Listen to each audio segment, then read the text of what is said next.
nombre es John Zulca Ponce. La Pachamama es, para nosotros merece nuestro gran respeto, ¿no? Porque en ello vivimos, convivimos con nuestras familias, también con nuestros animales. El animal que tenemos lo valoramos por su fibra, más que todo, ¿no? Y también nos da ese abrigo y por ello a nuestros animales siempre lo respetamos, lo valoramos. Mi nombre es Darío Anconeira Seico. La alpaca es nuestra vida, fuente de vida aquí en esta altura. Nosotros lo estimamos mucho a los animales porque nos da nuestra alimentación, nos da nuestra fuente de vida. Para nosotros el animal, la alpaca es como nuestra familia. Vivimos diariamente con la alpaca, lo estimamos mucho. En el Pachamama no habría alpaca, no viviríamos nosotros, no habría agua. Por ende, hay veces tenemos un reconocimiento a la Pachamama. Soy Mateo Macedo, trabajo en Clamasa hace 5 años, soy subgerente comercial en esta compañía. Considero que el proceso de trabajar alpaca es súper sagrado porque la conexión que llegan a lograr la naturaleza con los pequeños ecosistemas que viven alrededor de donde está la naturaleza de este animal logra que podamos abrigar al mundo en general, ¿no? Somos el tercer exportador de fibra de alpaca y eso nos llena de orgullo saber que hay personas con nosotros que tienen más de 30 años trabajando y que el crecimiento y la evolución de la empresa se viene gracias a que con sus manos hemos podido lograr crecer. Debería sentirse orgulloso, los peruanos deberíamos estar orgullosos de tener un animal tan noble y a la vez tan fino y que nos reconozcan desde el principio a fin, ¿no? Desde el trabajo que hacen las comunidades, desde el proceso que es el clasificado, con estas manos que son sagradas, las maestras, llegarlo a la parte industrial, ser muy cuidadoso con los parámetros para que llegue a un producto final que en el caso de Clamasa es el top. Clamasa busca directamente el trato directo con los productores alpaqueros porque estamos convencidos que son el inicio de la cadena y el que sostiene todo este negocio. Todos aquí llevamos ese cariño, ese calor, esa fuerza que viene desde la Pachamama hasta el final de nuestro proceso, donde tenemos nuestros stock que tienen una calidad no solamente en producción, no solamente como producto, sino que tiene el calor y la calidad humana que nosotros admiramos desde el campo hasta el final de nuestro proceso. En toda la cadena de valor, buscamos con todos nuestros socios un crecimiento sostenible, transparente y justo. Nuestra historia, que empezó en 1967, es la de compromiso con las comunidades alpaqueras, con nuestros colaboradores y con la industria. Una historia en la que crecemos todos.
Hey, how's it going? I'm Al, the Black Alpaca. I was told that you are really interested in sustainable fashion. So let me show you Paco Marca. This is where Grupo Inca works our fiber for your upcoming collections. Come. I'll show you. Saluda, Fernando. Hola. Fernando is an alpaca farmer. And like everyone here, he protects the ancestral legacy that looks after our culture, my family, and of course, the environment.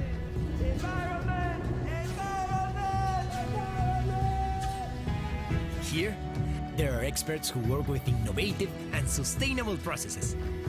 And their genetic research has achieved unbelievable things, such as saving the great variety of natural colors of the alpaca.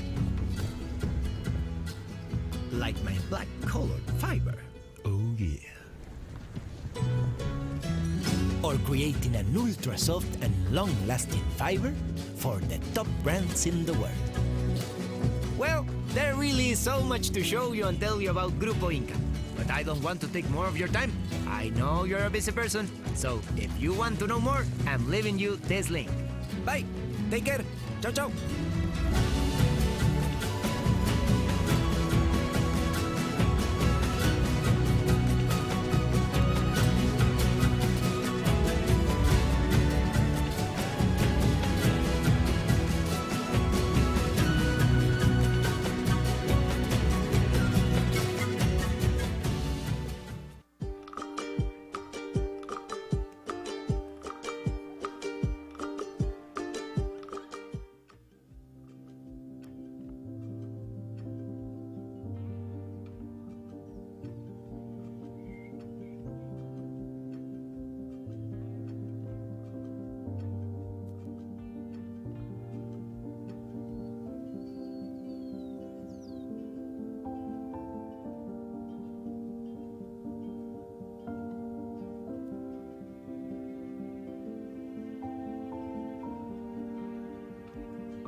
Mi nombre es John Tulca Ponce.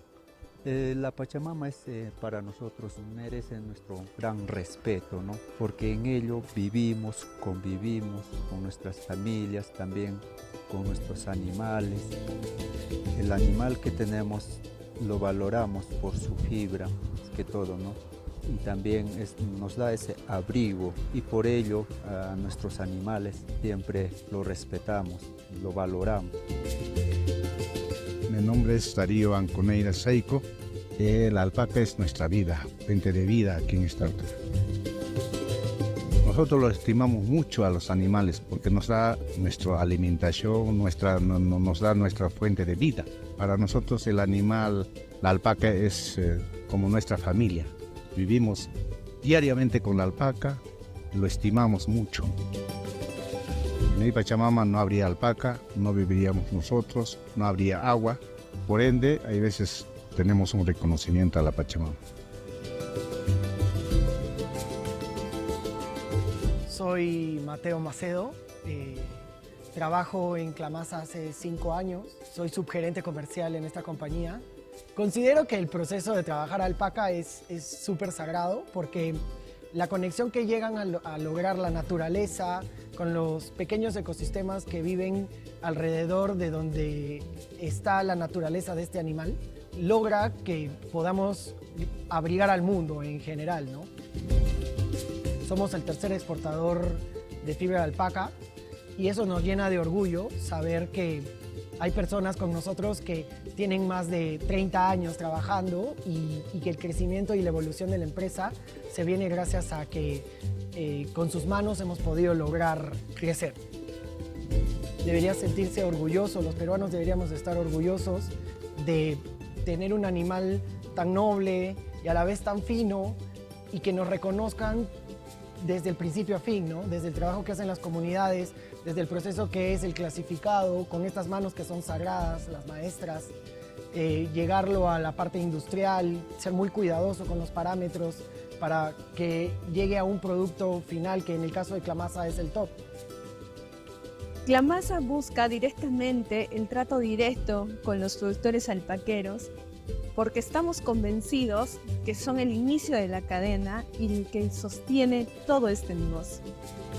Todos aquí llevamos ese cariño, ese calor, esa fuerza que viene desde la Pachamama hasta el final de nuestro proceso, donde tenemos nuestros top que tienen una calidad no solamente en producción, no solamente como producto, sino que tiene el calor y la calidad humana que nosotros admiramos desde el campo hasta el final de nuestro proceso. En toda la cadena de valor, buscamos con todos nuestros socios un crecimiento sostenible, transparente y justo. Nuestra historia, que empezó en 1967, es la de compromiso con las comunidades alpaqueras, con nuestros colaboradores y con la industria. Una historia en la que crecemos todos.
Hey, how's it going?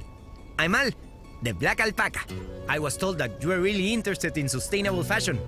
So let me show you Pacomarca. This is where Grupo Inca works our fiber for your upcoming collections. Come. I'll show you. Saluda, Fernando. Hola. Fernando is an alpaca farmer. And like everyone here, he protects the ancestral legacy that looks after our culture, my family, and of course, the environment!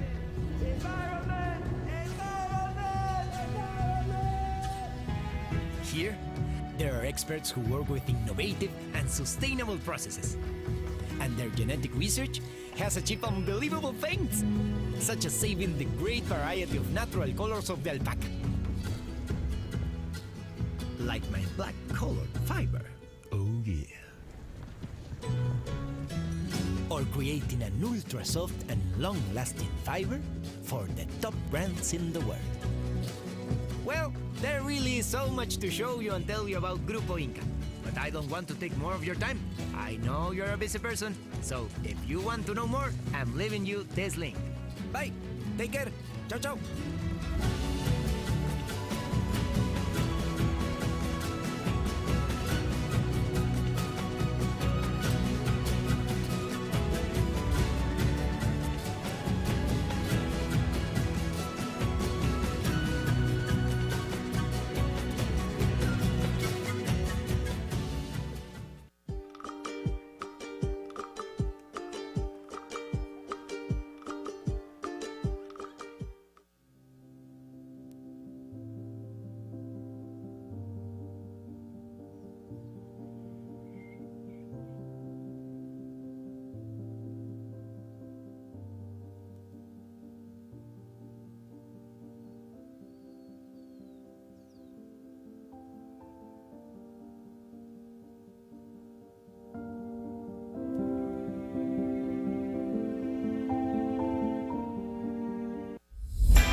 Internacional de la Alpaca, AIA, en alianza con Prom Perú, Mincetur, Modadeco, están llevando a cabo la 8ª edición de Alpaca Fiesta Perú Modadeco, el evento alpaquero más importante a nivel mundial que congrega a criadores, empresas e instituciones vinculadas al mundo de la alpaca y los camélidos sudamericanos en un ambiente festivo y altamente competitivo, y que en esta oportunidad se realiza aquí en el Centro de Convenciones Cerro Juli. Además, durante una celebración especial, el Año Internacional de los Camélidos, en una alianza donde Modadeco por primera vez se descentraliza de Lima y se une a Alpaca Fiesta 2024, que incluirá actividades de toda la cadena de valor de la alpaca. Como parte del componente académico, se realizará este foro Alpaca Connect, Año Internacional de los Camélidos y Desafíos de la Sostenibilidad. Para darles a ustedes la bienvenida, convoco a Jessica Rodríguez, presidenta de Alpaca Fiesta.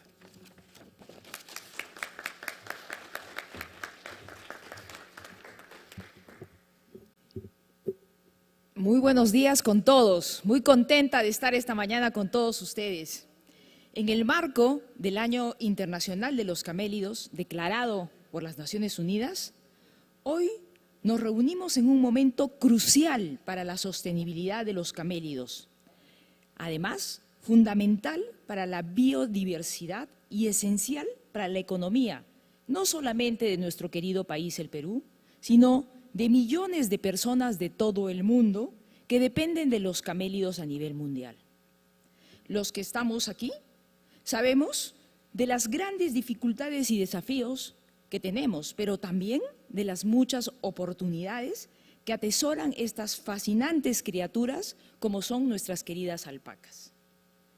También tenemos en el Perú, por supuesto, llamas, camellos, vicuñas y dromedarios en general, cada uno ubicado en su espacio natural, aportando significativamente al desarrollo social de más de 90 países en el mundo entero.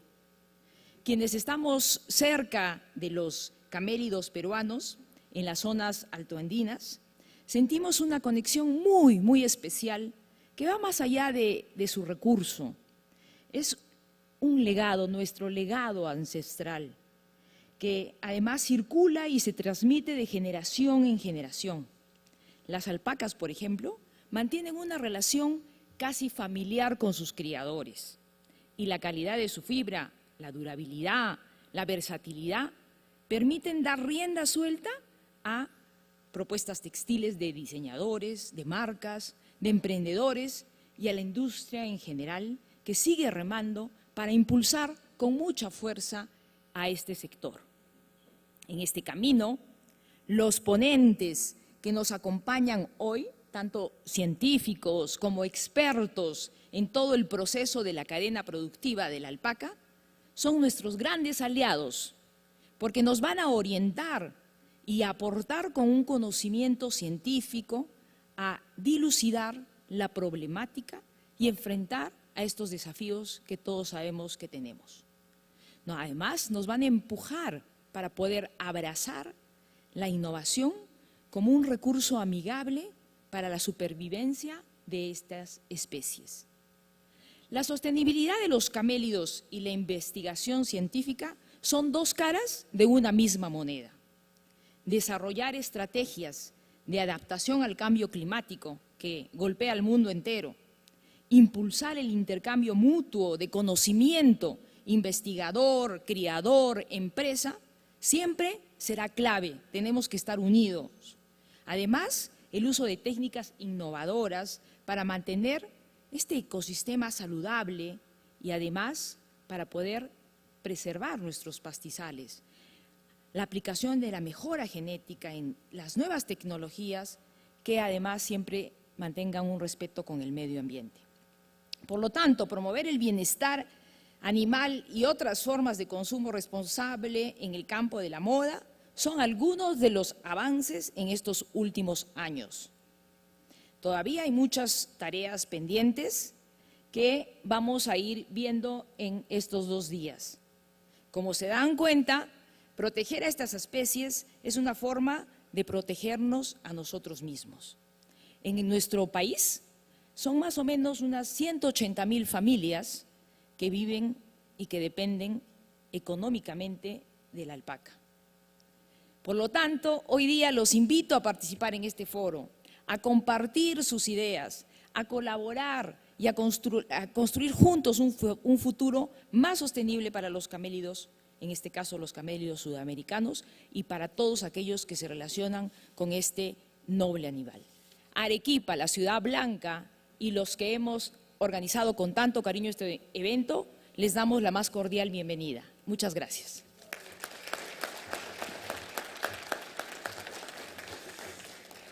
Como parte de esta pequeña ceremonia de inauguración del foro, ahora escucharemos a Alberto Maurer. Él es director ejecutivo del Instituto Tecnológico de la Producción y él viene a dirigirnos unas palabras en representación del Ministerio de la Producción.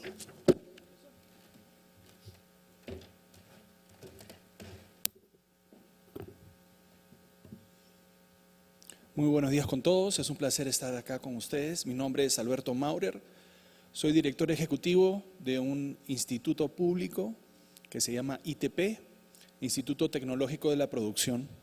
Estoy acá en representación del Ministerio de la Producción, al cual pertenecemos. Es un placer para mí estar acá, obviamente doble placer. He vivido acá en Arequipa, uno de los sitios favoritos en mi vida, en donde he estado muy a gusto.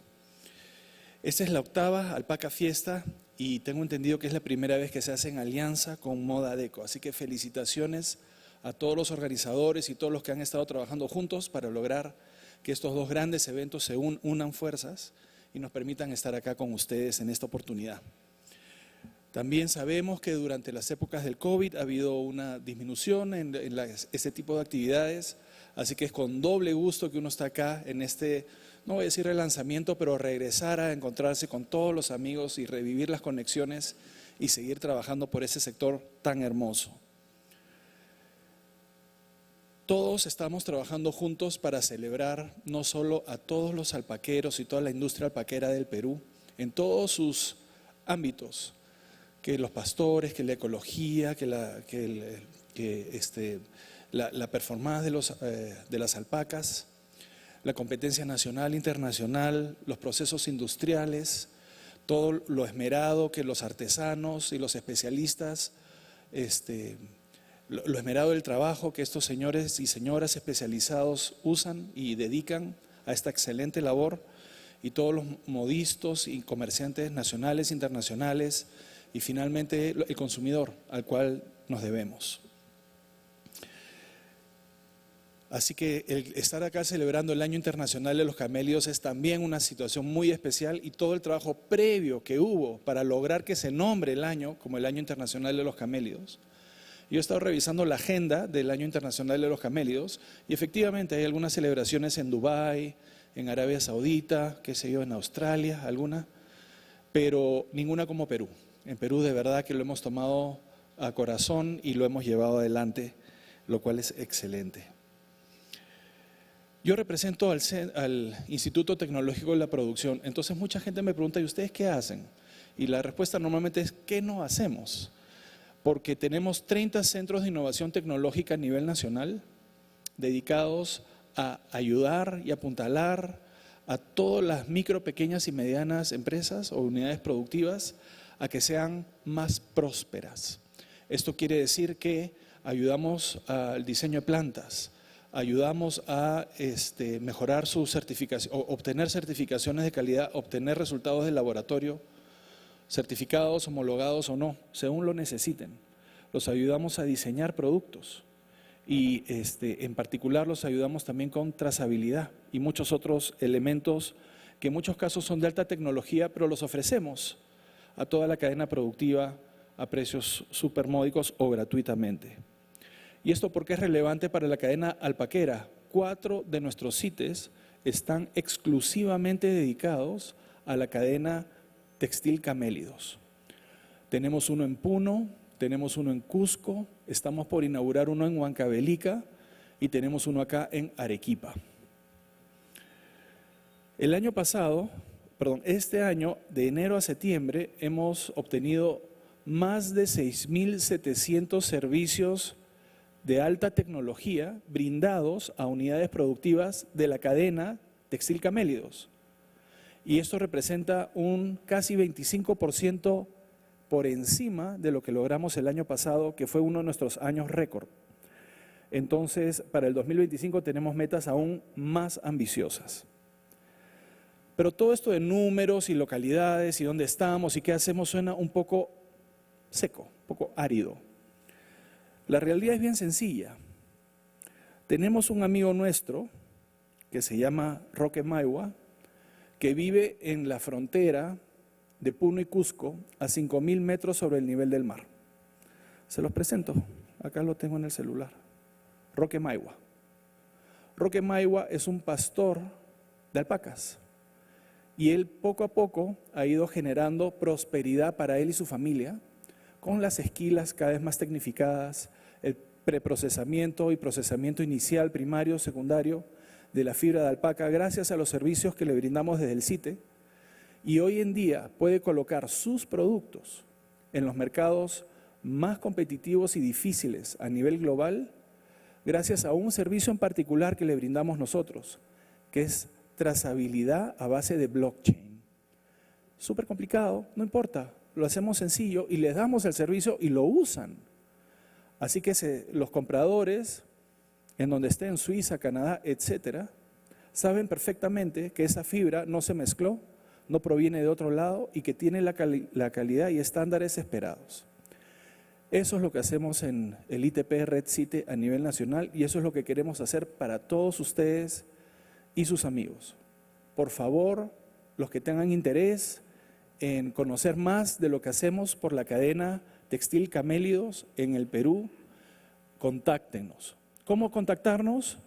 Tengo mis tarjetas acá, unas pocas, se las puedo dar con todo gusto, nos escriben, inmediatamente los vamos a llamar a sentarnos a trabajar juntos para ustedes. Muchas gracias y muchas felicitaciones a todos los que nos están acompañando hoy día y muchas gracias por la invitación. Hasta luego.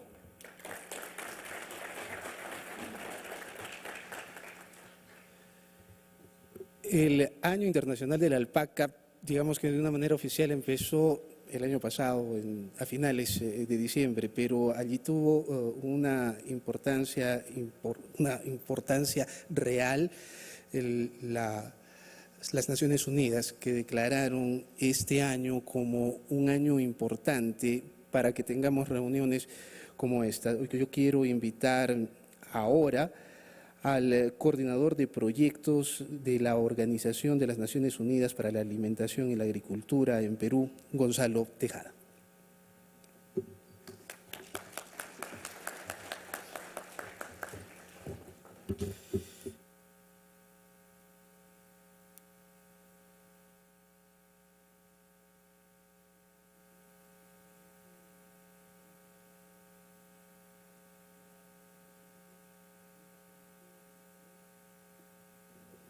Ok, gracias.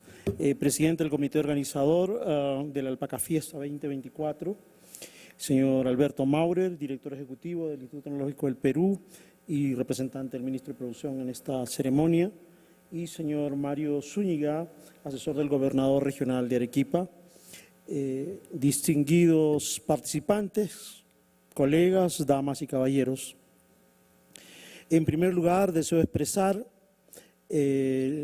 el saludo de la señora Mariana Escobar, representante de la FAO en el Perú, quien por motivo de trabajo no puede estar el día de hoy con ustedes, y me encarga transmitirles que es un gran honor para la FAO estar presente en esta ceremonia y poder acompañarlos en este importante evento.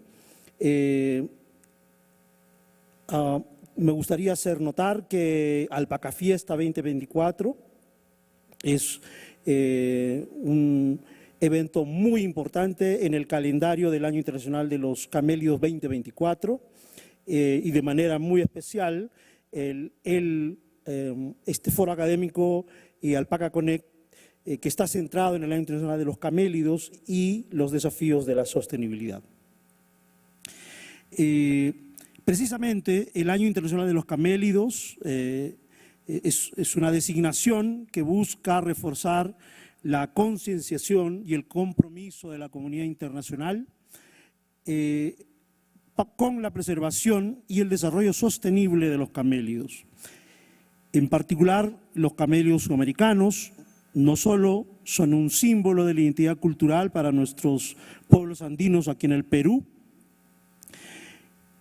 sino que son fundamentales en la economía y la vida de muchas comunidades rurales, como algunos de nosotros lo ha podido confirmar el día de ayer en el Chacu de la Vicuña que pudimos presenciar, ¿verdad?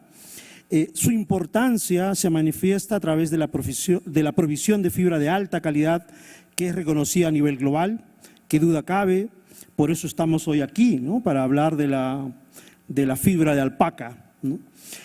Sino también su importancia, la importancia de los camélidos en el rol de la seguridad alimentaria, el aprovechamiento de los recursos naturales y el equilibrio de nuestros ecosistemas de altura, ¿no?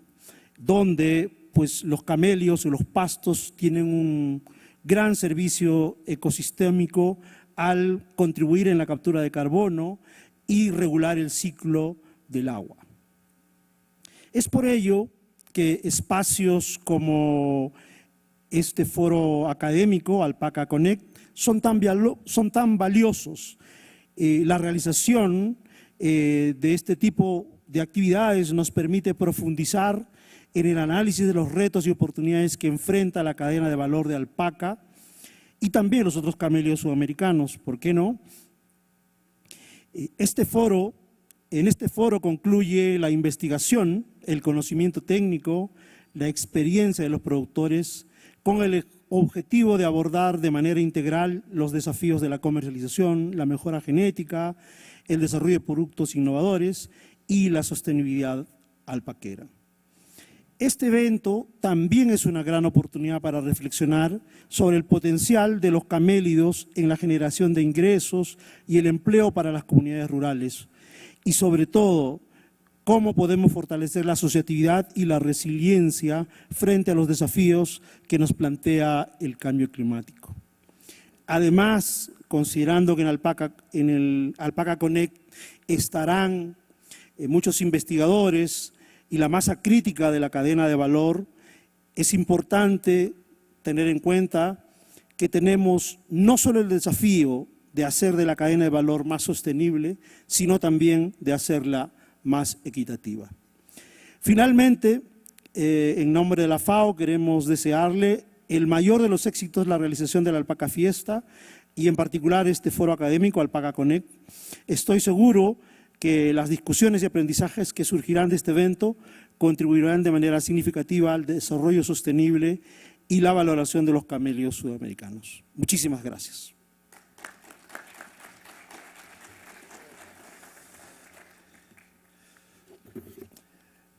Los camélidos sudamericanos forman parte de los camélidos que hay en el mundo, con los bactrianos, los dromedarios. Y la siguiente persona ha sido representante de nuestro país en los países andinos, como parlamentario andino, Mario Zúñiga. Hoy él es secretario técnico de la Agencia Regional del Desarrollo. Él, por lo tanto, conoce también el tema y la importancia del clúster alpaquero en los países andinos. Mario, te invito por favor al estrado.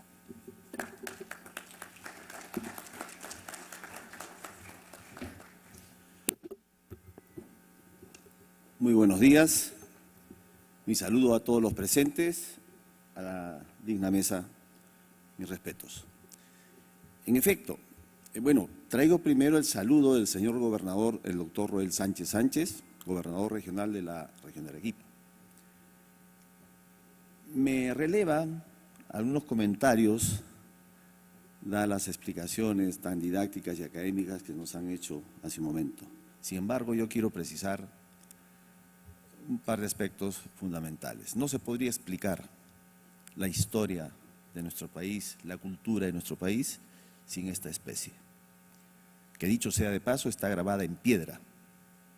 Ahí están los geoglifos, ahí están el arte rupestre, que data de miles de años. ¿Qué significa eso?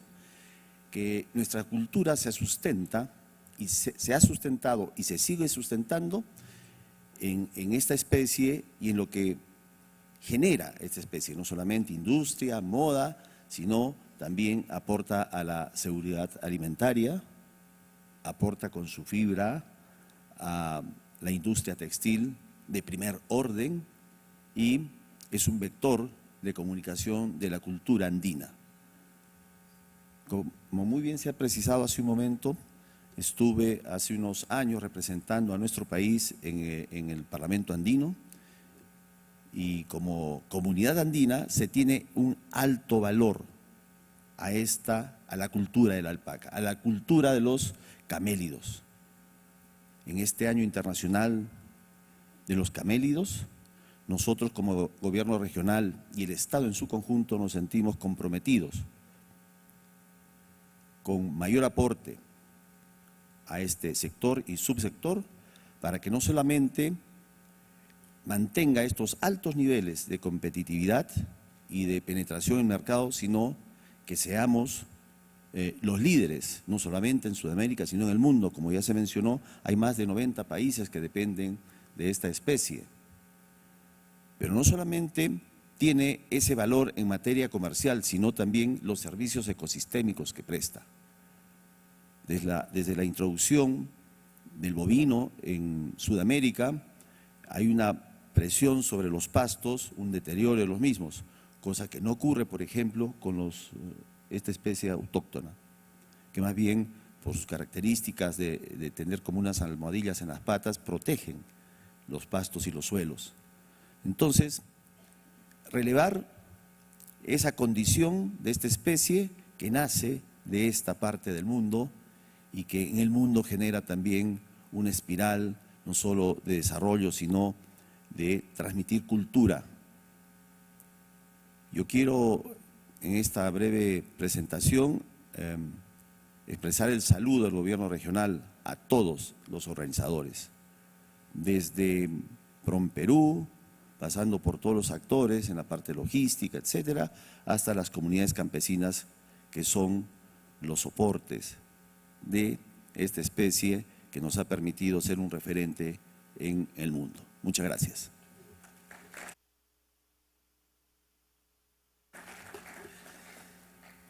Estoy leyendo algunas páginas importantes de las Naciones Unidas y ahí especifican que los camélidos sudamericanos aparecieron aquí hace 45 millones de años.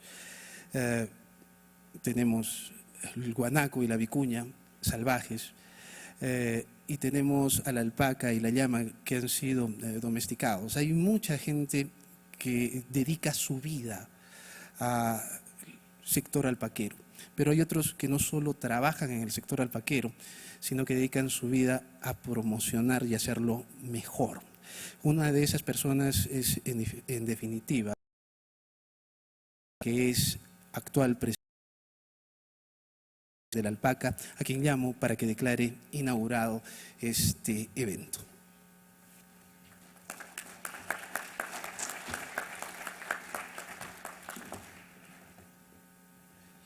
Muchas gracias, Quique, por la palabra. Solo me queda un poco hablar, digamos, del rol de la Asociación Internacional de la Alpaca, que se crea en 1984, ya estamos ya con 40 años, y ha venido evolucionando un poco el papel de la institución, porque hoy en día tenemos nosotros comunicaciones en tiempo real, el WhatsApp, el WeChat, el Instagram, etcétera, y tiene sus pros y sus contras. Lamentablemente, una mala noticia o una noticia falsa puede hacer caer a una industria o puede hacer caer inclusive a una cadena de valor. El rol de la asociación es cautelar justamente todos esos nuevos problemas que suscitan con la velocidad de las comunicaciones. El hilo conductor de este evento y, digamos, de la asociación hoy en día es la sostenibilidad. Y la sostenibilidad realmente se da desde el inicio de la alpaca como una fuente económica en las culturas preincas y hoy en día en nuestros criadores andinos. La cosmovisión andina es un concepto que tiene que ver con 3 elementos básicos: el poblador andino, los apus y la parte económica, que es prácticamente los pilares que tenemos hoy en día de la sostenibilidad: la parte económica, la parte social y la parte medioambiental. Entonces, hay una analogía muy estrecha entre lo que es la cosmovisión andina y la sostenibilidad de hoy día. La asociación también juega un papel muy importante con todos los problemas que se suscitan hoy en día en los países desarrollados sobre cuál es el impacto medioambiental que tiene la alpaca en su crianza y a través de toda su cadena de valor. Es por eso que nosotros estamos fomentando lo que se llama el ACB, o el análisis de ciclo de vida, o el LCA, que es uno de los proyectos muy importantes de esta institución, al igual también con las certificaciones. Hoy en día tenemos que mostrar o probar al mundo que somos sostenibles y que tenemos buen manejo de crianza de animales. Es por eso que la asociación ha jugado un papel importantísimo en lo que es la promoción del RAS, de la certificación de alpaca responsable. Seguidamente también nosotros, en estos últimos 4 años, nos hemos tratado de asociar con otras fibras naturales, como son el cashmere, como es la lana, como es la alpaca y como es el mohair. Estas 4 fibras hemos formado lo que se llama el Natural Fiber Connect, que es un foro que todos los años se reúne para justamente atacar y con la academia y con el sector privado y ver cuáles son la problemática que se cuenta hoy en día, sobre todo en los países desarrollados, donde se tiene en agenda comenzar a legislar por el impacto de la huella de carbono de un textil. Entonces, tenemos que luchar nosotros contra conceptos que parecen el mundo al revés, como tratar de decir si la alpaca es menos contaminante que el plástico. Por más absurdo que suene lo que acabo de decir, estamos en esa situación. Bueno, estoy feliz de verlos a todos ustedes acá y de dar por inaugurado el foro académico. Muchas gracias.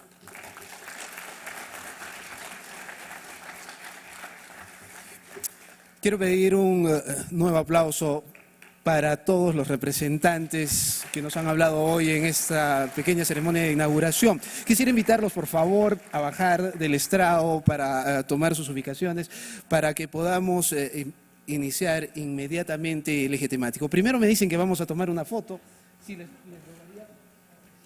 les rogaría, por favor, que nos acerquemos, que nos paremos allí primero para una fotografía.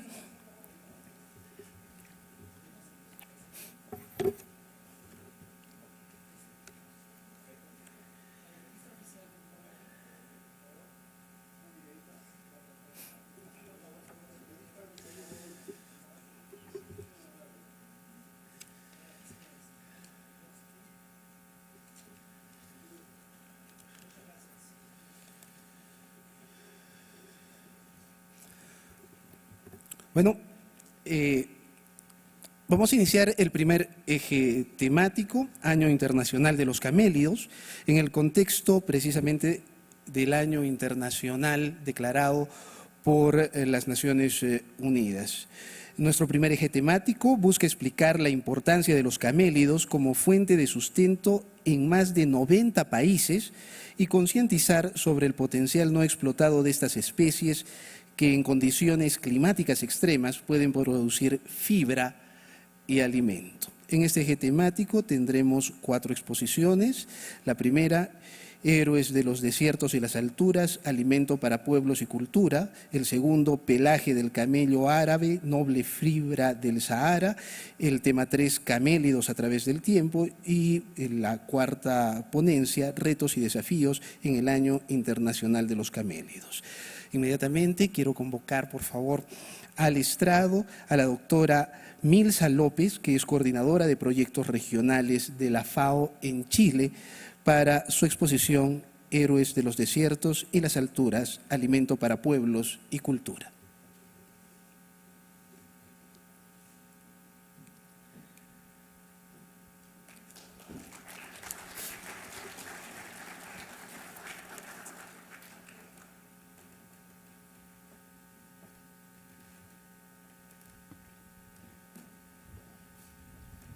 Muchas gracias. Primero que todo, quisiera dar las gracias por considerar nuestra participación en esta instancia. Agradezco a quienes realizan también este foro, desde luego, a toda la organización, a los representantes también que se encuentran en este momento desde los gobiernos nacionales e internacionales, a las organizaciones locales también que se encuentran presentes, criadoras, criadores, sector público y privado que hoy en día está atendiendo esta ocasión. Together on this occasion, and of course I've been given the opportunity to be able to show, to speak in this event. My name is Milsa Lopez. I'm coordinator of projects in the FAO regarding agriculture and food. We're going to call it FAO now. So this presentation is called Heroes of the Deserts and Highlands. As many of you already know, and has been mentioned before, the United Nations established in 1924 as an International Year of Camelids. And with this, the idea is to be able to call the member states and actors related to take advantage of this year to make aware of the social, economic, and ecological aspects that these species have. Potentializing the consumption of products and goods produced by our camelids. The objective of all this is to be able to contribute towards eradication of hunger, food safety, and malnutrition. We have 3 areas, 3 goals for this year. First, to make known the role of camelids in food safety, the ecosystemic service and adaptation towards climate change. In second place, we want to motivate actors and governments to recognize and value the economic, social, and cultural importance that the camelids have. We also want to highlight the need of boosting responsible investment for the development in the sector. And what do we invest? That's a great question. Well, our species of camels are divided in 2 families. The family is divided in tribes, Camelini and Lamini. The Lamini is the one that came some 45 million years ago. It arrived to South America, so that's what we're going to focus ourselves on. We know through the process of domestication and transformation, with many years, the vicuña gave leeway to vicuña pacos, and that's why we have a domestic and wild species. And on the other hand, the llama guanicao gave leeway to the llama. So we have 2 species of wild and 2 species of domestic camelids. In a few words, we have the greatest diversity of camelids that exist in the world. That's in our region. 85% of the camelids, of the South American camelids, of the domestic ones, belong to small producers. In any of the countries that we go, we're speaking about between 80 and 90% of them, which are found in herds of less than 100 species. They're in the hands of the small producers. We also know that alpaca llama are an excellent source of fiber, meat, and subproducts. They have industrial and artisanal uses. And of course, vicuña guanaca have a fiber which is excellent quality of high value, especially in the case of the vicuña. And why are they called heroes of the deserts and highlands? This is what they've been called during this year. Why? Because they live in conditions which are very different. If you can see here, they represent, in the first place, an opportunity of diversification of livestock. Livestock has a lot of problems that they're concentrated in very few species that have been developed to work on. Now, here we have an opportunity to do something different.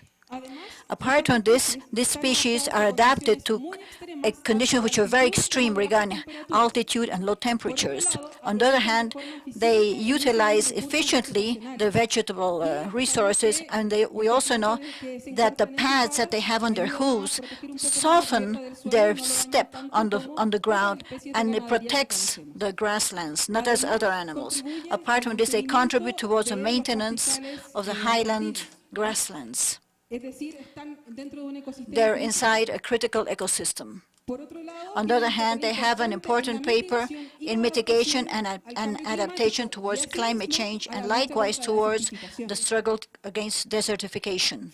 Finally, if we add all this, we're talking about that they permit a sustainable development of the terrestrial ecosystems. It's a contribution that's very important in the objectives of sustainable development that we're going to see a bit further on.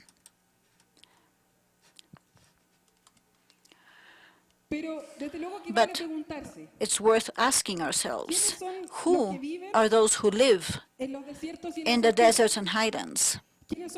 Who are those who suffer cold and snow? Who are the ones who harvest water? Who are those who harvest who help to maintain the ecosystem?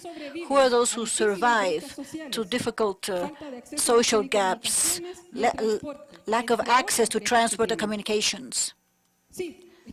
We're talking about them, of our breeders, not necessarily, not only of the camelids. We also have to go a bit beyond this idea. The role of the women is fundamental in the breeding of camelids, like being shepherds, birthing, and also sanity, the health of the, and men who are characterized to be as they're stronger, they're very important role in the activities that need this greater strength, like shearing, slaughtering, maintenance of grasslands, fencing. But it's them, these men and women, who look after the land, who clean, who do fences, who do the food. It's them. It's not the camelids themselves who give us all the services and products that we like. They are the ones who also knit the garments and also knit dreams and hopes. These communities depend camels for the reduction of poverty, mitigation of hunger, empowerment of women, access to water, adaptation to climate change, and the sustainable use of ecosystems on land.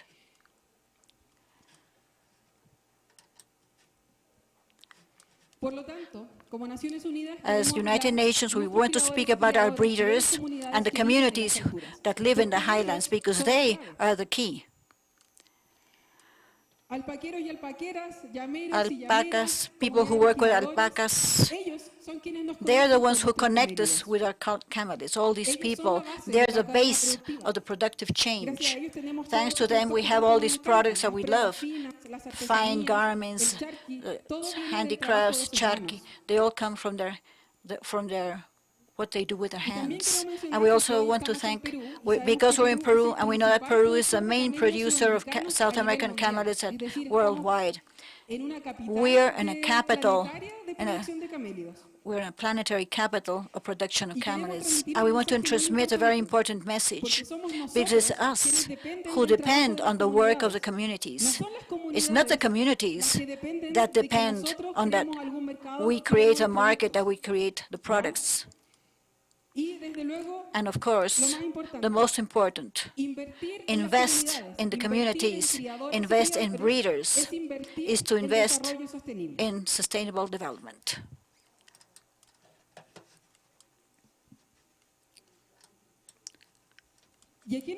And this, what does it help us from the point of view from the United Nations? As you know, countries have got an agreement to have common aims to be able to have a better life from here to 2030, right? In first place, camelids and our breeders have a very important role to end the poverty, which is the aim, the principal aim of sustainable living. First, zero hunger. We know camels are a very important source of protein in the highlands. Gender equality. We know that men and women work equally in the highlands, and we want to make this highlighted. Action towards the climate. The role that these species have is fundamental to be able to protect both the critical ecosystems and adaptation and mitigation of climate change, and of course preserve the life of the terrestrial ecosystems. And as we want to reduce inequalities, we also want to reduce the inequalities that exist within the productive change towards breeders. And finally, with all this, we want to increase the consumption and production in a more responsible manner.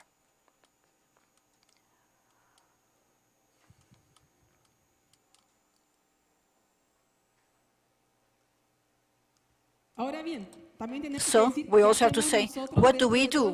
What do we do as FAO inside all this context? Not just asking action from everyone else. In this international year, the most important for us is being able to facilitate activities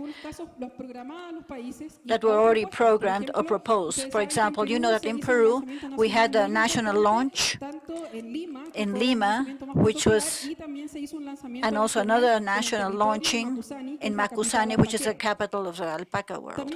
We also want to make dialogues between experts and actors through workshops and trains.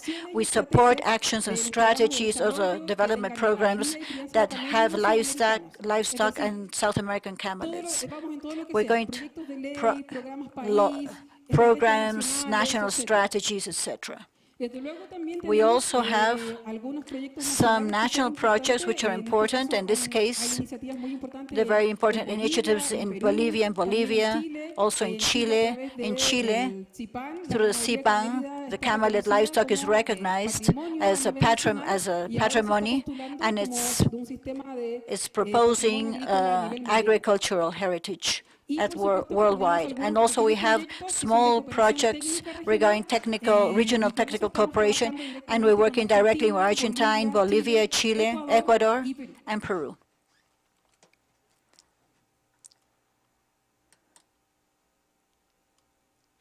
I wanted to mention something that's very important. This year is an important opportunity to work together to be able to promote sustainable development of camelid work, which is key in the food safety, in nutrition, and well-being of millions of people in the world. To be able to reach the objectives of sustainable development, it is contemplated that we need to reach systems that are more efficient, inclusive, resilient, and sustainable. The integrated management of camelid products. We believe, of course, that this will promote inclusion of societies that are involved, and they will contribute towards creating sustainable work, as promoting equality for a better production, better environment, better nutrition, and a better life. Thank you very much.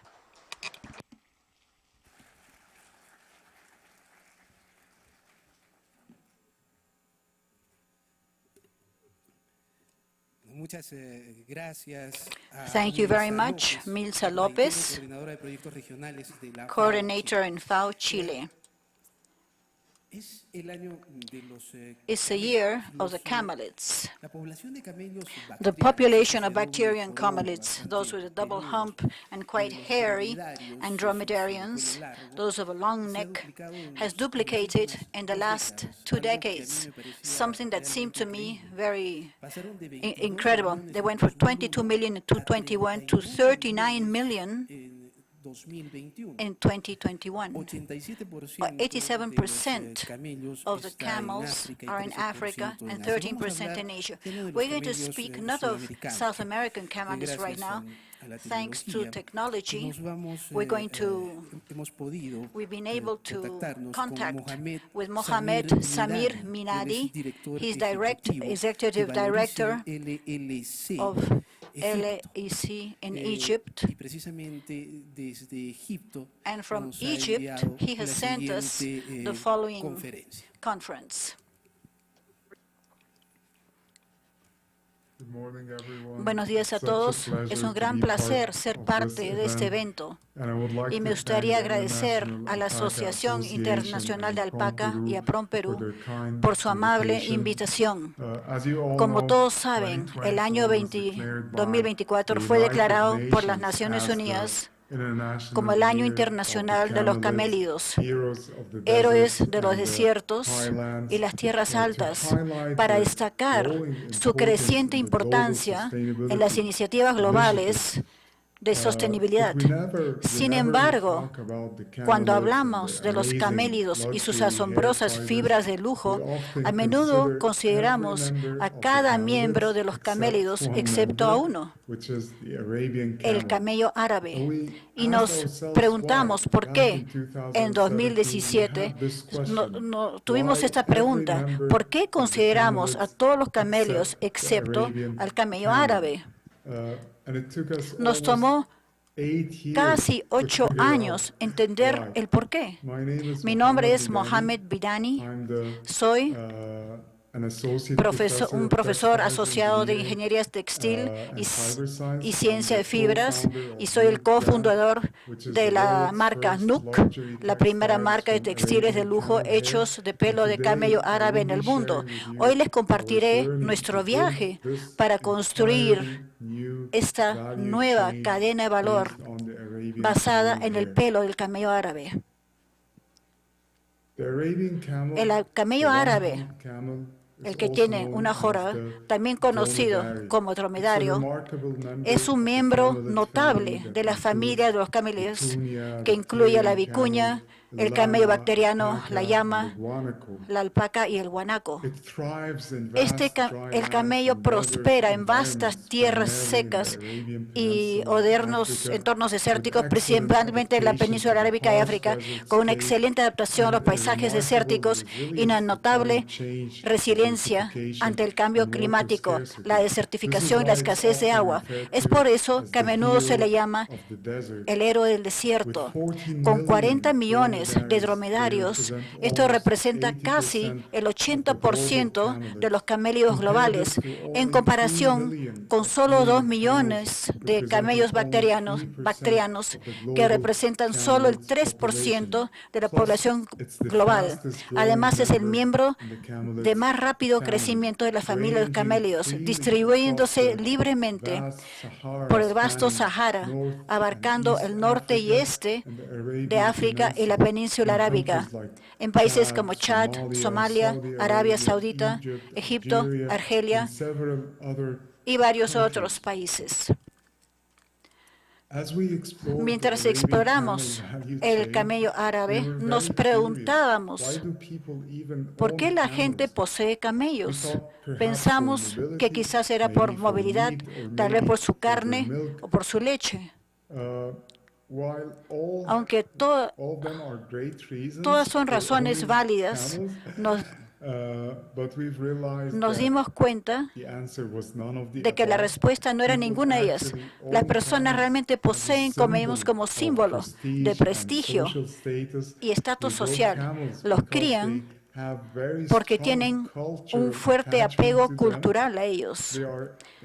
Son una parte integral de la historia y la cultura árabe. A pesar de la modernización en la región, la obsesión por los camellos sigue siendo una parte fuerte de su patrimonio cultural. Esto es muy evidente en los cuantiosos eventos y competencias que se organizan en la región para revivir esta icónica relación. Por ejemplo, en países como Arabia Saudita y los Emiratos Árabes Unidos, hay tantos festivales de camellos, carreras de camellos y hasta concursos de belleza de camellos con premios que pueden alcanzar. But the question remained? What happened to their hair? Why no one is using it? Why don't we see it on the animal hair map? I mean, you can see the South American camelids, you can see the South African mohair, you can see the Australian and the New Zealand merino, the Mongolian and the Chinese Bactrian camel, yak, cashmere, and the Angora rabbit. There's nothing here. There's nothing here in the center. There's nothing here in the Middle East and North Africa. We had this question. Then we started realizing that utilization of the camel hair was limited to old Arab tribes that used to make coarse textiles such as rugs and saddles from the hair due to its coarse nature. And with time, this material lost its value with the introduction of cheaper and softer synthetic fibers. And because the camel sheds its hair naturally during spring and gets rid of its entire fleece, nobody any longer bothered to collect such hair, and it just goes with the wind. So until we realize that it's not what we see, it's not just this coarse fleece that we see, we realize that the fleece is composed of actually coarse guard hair that protects the camel from the soaring sun, from the rain, and from the spiky plants. But underneath this guard hair, there's a very soft and fine underdown that can be as fine as 13 microns in the baby camels, for instance, and with a length that can reach up to 55 millimeters. But the challenge was, how can we separate the guard hair? How can we spin it if the length is shorter than the common fiber length on woolen and worsted systems? And we had so many epic fails attempting to develop an industrial system to process the Arabian camel hair. And only through collaborations and open innovation, we were actually able to successfully conduct the world's first attempt to spin a 100% Arabian camel hair on an industrial system and with an average hair fineness that has reached almost 19 microns. And we were able to weave it into the first luxury textiles made of 100% camel hair. And in 2014, we've registered Nuuk Limited in London, which is a subsidiary of Scale Up Innovations Holdings in the UK. The name Nuuk itself is derived from the Arabic word for female camels, or the mama camel. It symbolizes the strength, the grace, and the endurance of these remarkable animals. Over the past 7 years, 7.5 years almost, we were able to define the best practices in Arabian camel hair harvesting, collection, and shearing, while still respecting the camel welfare standards. We were also able to fully characterize the Arabian camel hair from different breeds and identify the best breeds in terms of annual hair yield, fiber fineness, and spinnability. And we were able to fully map the camel fleece for grading and sorting purposes. We have also developed industrial processing protocols for the Arabian camel hair and developed new products with high added value from both knitted and woven camel fabrics. And we have created a new market for luxury textiles from the Arabian camel hair by identifying end customers who appreciate our unique value proposition. And we have been working closely with organizations to promote the camel welfare and to develop a responsible camel standard similar to the responsible alpaca standard and responsible cashmere standard. And Nuuk is actually building an entirely new value chain. We're building a completely new value chain for this Arabian camel hair. We're creating unique products with significant levels of demand and creating an economic value out of an underutilized resource. This in turn is increasing employment and income in remote and marginal areas. It's allowing local communities to maintain their livelihoods in addition to preserving the local cultures and the technical heritage of those communities while still supporting the camel welfare. With that, I would like to conclude. I would like to thank you so much for your attention. And if you want to learn more about us, please visit our website, nuuk.com, K, or send us an email at hello@nuuk.com. Thank you so much for your attention. And I wish I was able to join you in person to answer any questions that you would have. Thank you so much. Thank you. No pudo viajar, pero está en el otro lado del mundo y podemos de alguna manera conectarnos y recibir estos mensajes. Hay una cuestión que me pareció realmente muy interesante de lo que señaló. How important it is, how important the culture is, the breeding of the camelids. Evidently, in the Peruvian culture, in the pre-Columbian, vicuñas and alpacas were especially important, not only in the textile aspects, but also in rituals and sacrifices that were made for the gods, Andean gods. There's a question that came to my mind, and I would like to make this question to Juan Pepper, just for my personal curiosity. I don't know, I'm a journalist, I don't know if any of you know, but as an introductory part, I said that the population of Bactrian and Dromedarian camelids had nearly duplicated from 2 million to 22 million to 33 million, nearly in a decade. I wanted to ask what's happening with the South American camelids, basically with alpaca and the vicuña in our country and in the Andean area. To answer your question,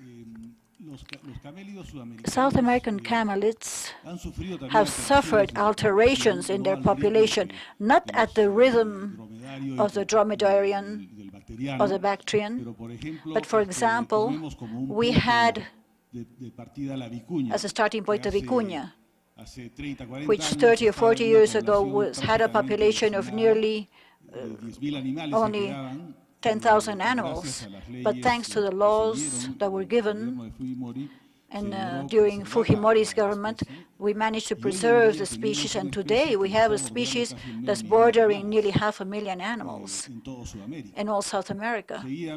So, and then, for example, the guanaco.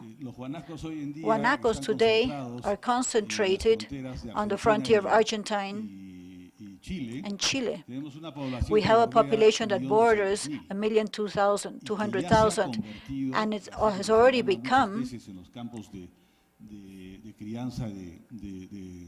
as I said in this in a plague. It's become like a plague. So we have two examples which are very significant. And now we have the llama and alpaca. With alpaca, which are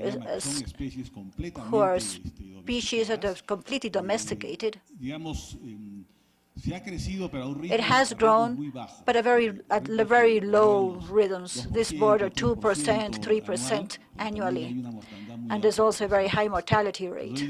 So today we have approximately 7 million animals in all South America among alpacas and vicuñas. Thank you very much, Juan Pepper, ex-president of the International Association of Alpaca. We're going to go on to a short coffee break to then follow in 15 minutes with the second part of this axis. We're going to have the third talk on camelids through the ages. I want to repeat that the following presentation will also be in English, so those of you who need a translation, simultaneous translation, you can find the headphones on the hallway where you came. The coffee break, which will be given, will be on your left-hand side. On your left-hand side. So we will have a break during 15 minutes, and we will meet again here with the forum, Alpaca Codec, in this International Year of Camelids. Thank you very much.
Mi nombre es John Tulca Ponce.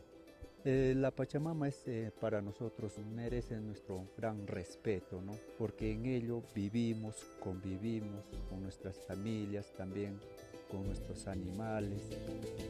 El animal que tenemos lo valoramos por su fibra, más que todo, ¿no? Y también nos da ese abrigo, y por ello a nuestros animales siempre lo respetamos, lo valoramos.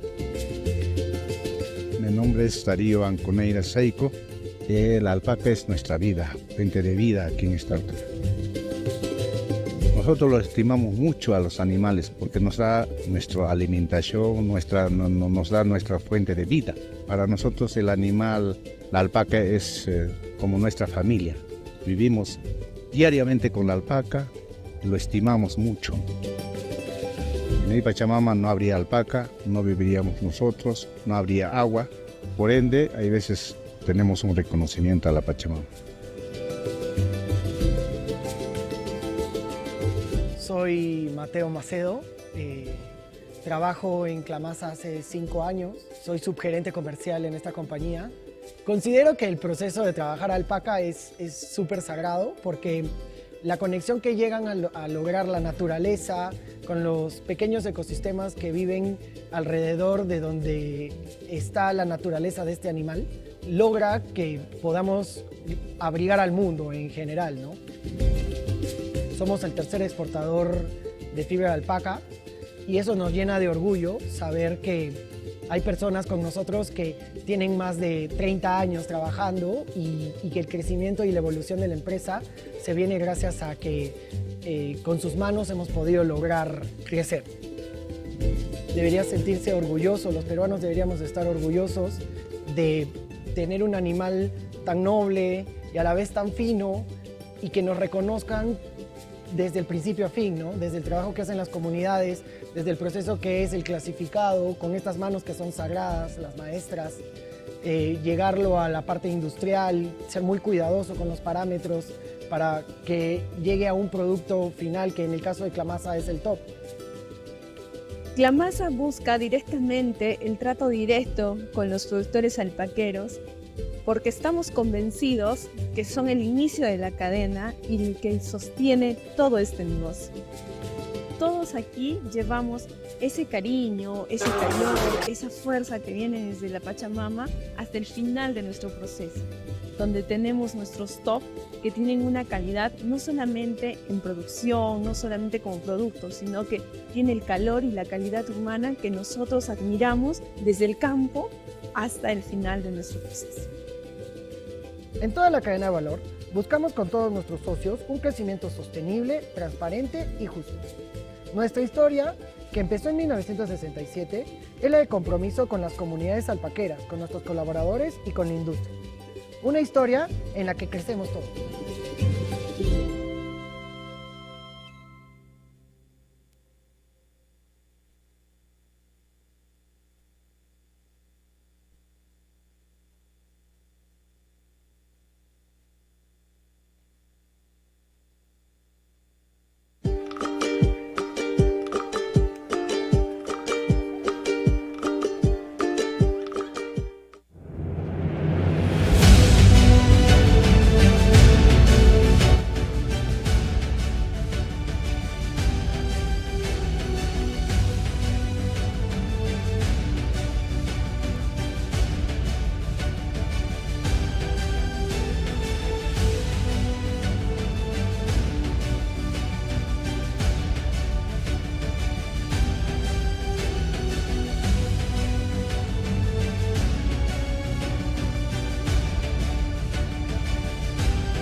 Hey, how's it going? I'm Al, the Black Alpaca. I was told that you are really interested in sustainable fashion. So let me show you Paco Marca. This is where Grupo Inca works our fiber for your upcoming collections. Come. I'll show you. Saluda, Fernando. Hola. Fernando is an alpaca farmer.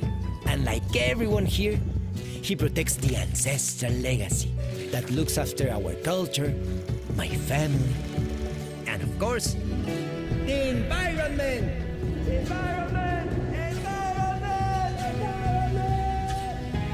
Here, there are experts who work with innovative and sustainable processes. And their genetic research has achieved unbelievable things, such as saving the great variety of natural colors of the alpaca. Like my black colored fiber. Oh yeah. Or creating an ultra soft and long-lasting fiber for the top brands in the world. Well, there really is so much to show you and tell you about Grupo Inca, but I don't want to take more of your time. I know you're a busy person, so if you want to know more, I'm leaving you this link. Bye, take care, ciao ciao.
Estamos ya de regreso en este foro académico, foro Alpaca Connect. Y bueno, nos fuimos sabiendo un poco las poblaciones de los camélidos bactrianos y dromedarios, actualmente en 39 millones, y pude averiguar 7.5 millones de alpacas en Sudamérica, 4 millones de llamas, 350.000 vicuñas y 600.000 guanacos. Bueno, luego de que tengamos de tener estas cifras, continuemos con nuestro eje temático 1. Esta vez quiero invitar a Mike Safley. Él es fundador de Quechua Benefit de los Estados Unidos, y él en los próximos 25 minutos nos hablará sobre los camélidos a través del tiempo. Adelante, por favor, un fuerte aplauso. Please, a strong round of applause.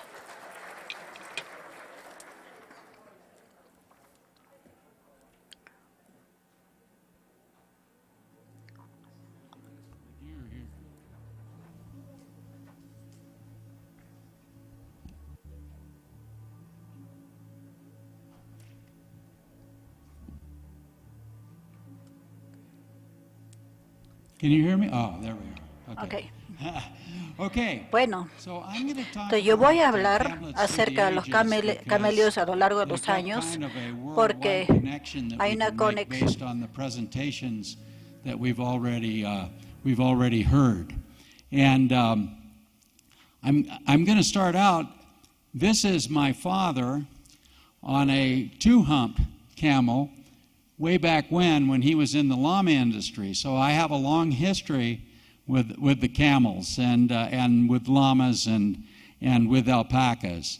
But I've really become highly interested in how they got there and how they got here. So first, one of the previous speakers said approximately 40 million years ago, they first roamed North America. And there's the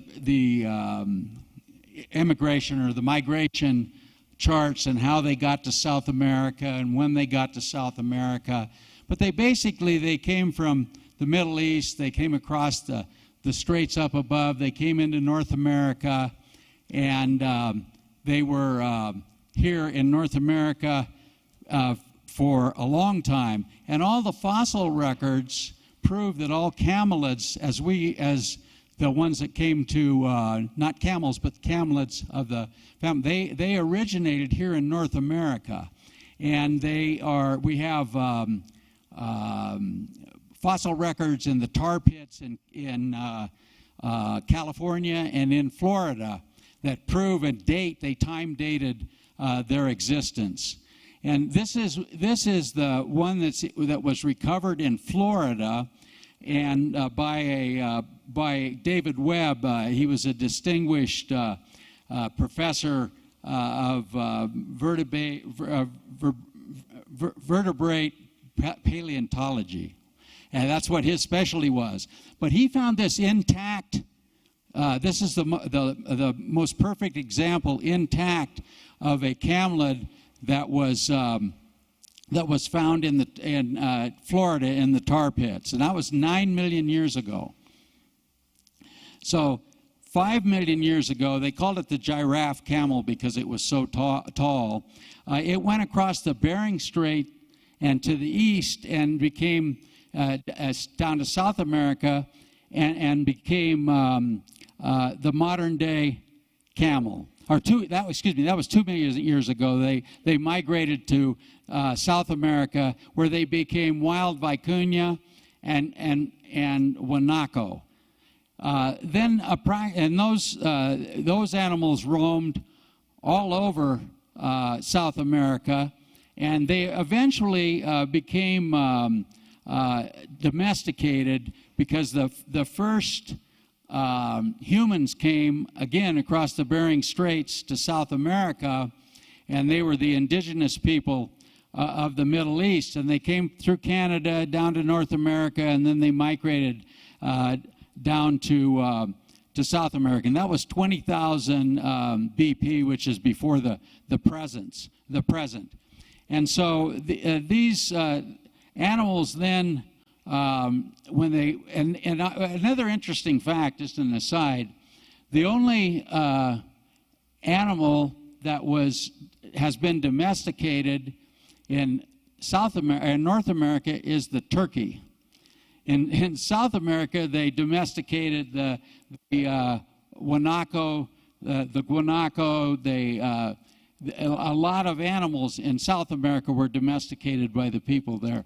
It's also interesting that the people that came over are almost genetically, the indigenous people in South America are almost genetically identical to the American Indians in the United States and Indians in Canada or Native Americans in Canada and the Far East.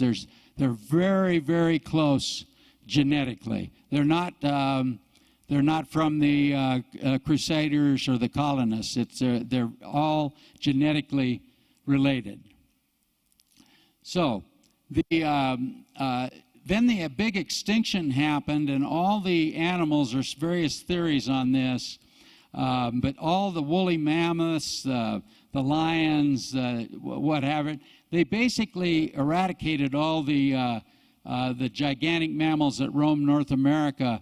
That they were there for millions of years unharmed, and then when the mammoth hunters came over the straits, they eliminated all the large animals. These people then migrated to South America, and they became domesticating wild animals. And vicuñas and huanacas became llamas and alpacas. And the hunter-gatherers became pastoralists. And they quit killing the animals when they realized that it was more productive to protect them, take care of them, use their fiber, use their meat. And they were domesticated because they were easy to handle, easy to manage, easy to herd. And that's how we ended up with the llamas and the alpacas that we know today. And this is a little bit hard to read, but see. But this is a picture from the caves in Sambai of the cave painting in Sambai. And it's about 5,000 years old, this picture. And it shows a lead around the neck of a camelid. And so those were graphically represented. Sambai's not too far out of Arequipa here. It's on the way to the highlands. And actually, we're going to be going up there in a few days. And you can see on the cave paintings, you can see them wild. You can see them among people. You can see them with leads, and then you see them being herded by people, and all these cave graphics. It's kind of the pictorial history of the domestication. The one thing that's really interesting, I found one of the most interesting things, is that how do we know that these camelids originated in the Arabian Peninsula? And the huanacos and vicuñas of the highlands here in Peru are related to those camelids. And this is an interesting story. They carry the same number of chromosomes, and that are unique to the species. That's one way we know. But the person that unequivocally proved this was Dr. Lulu Skidmore, who worked in the United Arab Emirate managing the Crown Prince's camel stable.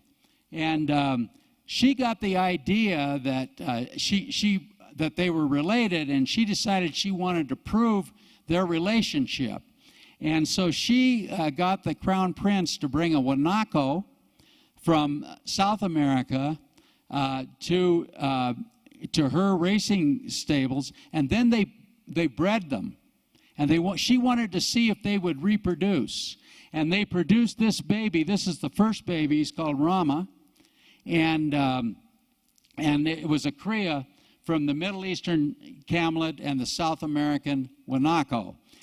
And since then, she wanted to see if those cria, she wanted enough of those cria to see if they bred them together, would they reproduce?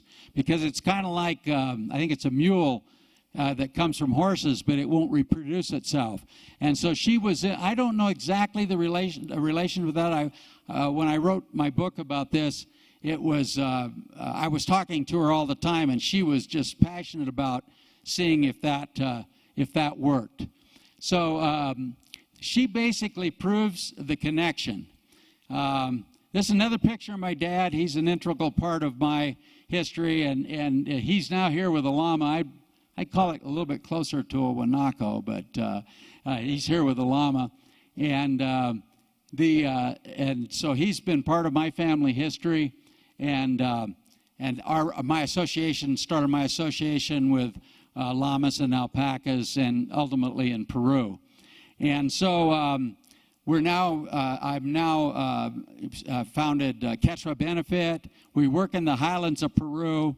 I'm working with a team of scientists from Buku University, Maria Werschlinger and Dr. Gustavo Gutierrez from La Molina, with the Dr. Curtis Young from Iowa State, the IAA, Mitchell, One Pepper, the Grupo Inca, and all these people. And we're working on the LCA, which I think is really going to elevate the value of alpaca internationally and up in the highlands. That's our wish. And so if any of you'd like to discuss that, the LCA, what we're doing in that regard, you're welcome to stop by our booth, Quechua Benefits booth, and I'd be happy to talk to you about it. And if you want to get involved in it, I'd be happy to help you get involved. And we'd like to see you. So I really appreciate you taking the time to listen to me. I want to compliment the organizers. This has been a really informative seminar this morning. And I think a little bit later we're going to be on a roundtable, so I'm going to save, if anybody has any questions, they'd be welcome to ask them when we have our roundtable. That'll be chaired by Dr. Gutierrez. So thank you.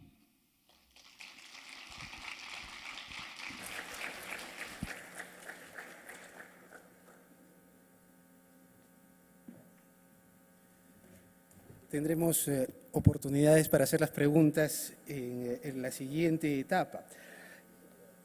Ahora, siguiendo nuestro eje temático internacional de los camellos, quisiera I would like to ask Evelyn Diaz. She is responsible for productive management of alpaca and llamas in the farm Ganadera El Nevado in Peru. She's going to talk about challenges in the International Year of Camelids. Welcome. A round of applause for her. Hola. Bueno, hello. Que cada uno de ustedes tenga un bonito día. I hope each one of you has a nice day. I want to thank all the staff of Human Resources who have brought together this event, and above all, that they concentrate personalities, breeders, camelids in this day and the rest of the days that this is going to be developed. And I would also like to thank all of you for listening to me. I want to let you know that I come representing,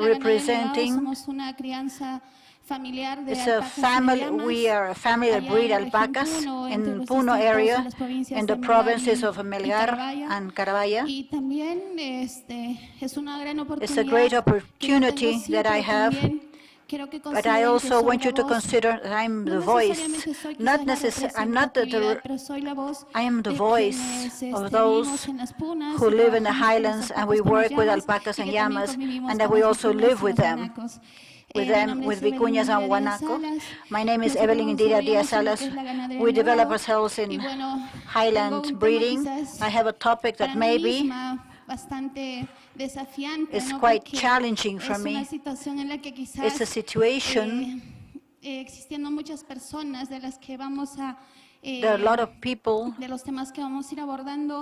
no quisiera que lo tomen como una situación I don't want you to consider this as a situation of wanting to bring any discomfort to you, but we have to talk about the challenges and problems and obstacles that we have to be able to live and to take on the responsibility of breeding and living with alpacas and to be able to assume all the responsibilities that bring this. Today we're going to talk about the challenges in the International Year of Camelids. As you have seen, the people who came before me have spoken a lot about the evolution and importance of camelids. And this international year,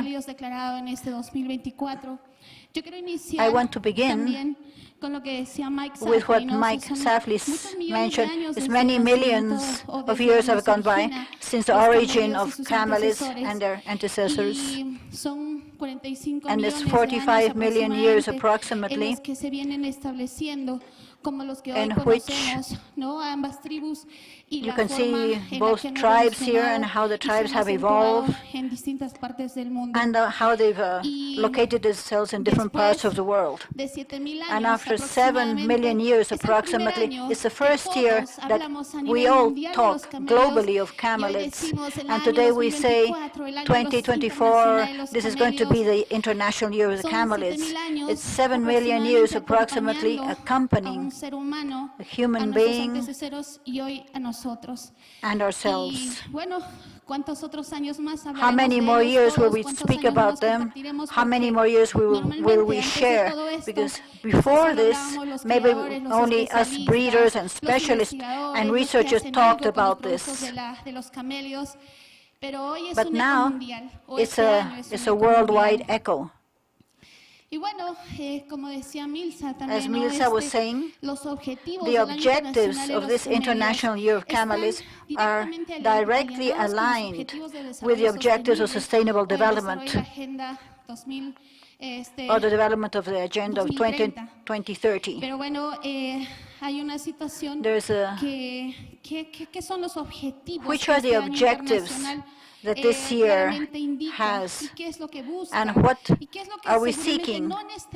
Maybe not just, maybe we won't solve this year, but how much longer are we going to work on it? And this includes eradication of extreme poverty, food safety, struggle against hunger, empowering women, sustainable management of water, climatic action, and promotion of sustainability in the land ecosystems. It's a situation that competes humans and vulnerable populations, or we're going to go seeing that it depends a lot on being able to speak or keep on enjoying this paradise that's our planet. We have to continue working a lot on this. There's something, there's a phrase from the web page that's published that says, this is our year. Now that you know, you have to spread our news. And you have to discover what more we're capable of. There's always a situation in the past, in the present, and in the future. The future is more infinite than we imagine or that we hope. In relation to the objectives of sustainable objective, Milsa said there were objectives that maybe are clearly related with the camelids, but there are all these objectives indirectly are related with the camelids. It's not only to end the poverty. Regarding this, there's a very clear situation. Maybe this strengthens me for many years, or since we have the opportunity of making our voice heard, we want education. We're asking for education, and education is the basis to eradicate poverty. In our case, us breeders who are in the highlands, where maybe we don't have access to be able to educate ourselves or our children, and that's the principal right towards which we fight. So the ending poverty has this basis, and camelids are going to do their own work. They've always given us work, a style of life. They've given us products from which we depend on. And all of you, we're all speaking about camelids. We talk about fiber, where fiber comes out, about the meat. How many of us are here who work or consume meat, or we make industry with meat, or so many other things that camelids, just with their existence, give us the opportunity of using this. And likewise, zero hunger is a situation when we say, oh, camelids have to have are directly associated with food. We have to see, have we seen the health about the meat of our camelids? Those are permanent challenges that can be solved, not only to be able to say we managed an eradication plan or prevention plan, or maybe we don't see. It's also important that if we manage these things, how many of us are in the capacity to be able to cover how many other people can eat camelid meat, in this case more than llama. There are many things that we have to go seeing. And also zero hunger is not only how much food do I have, but how much more.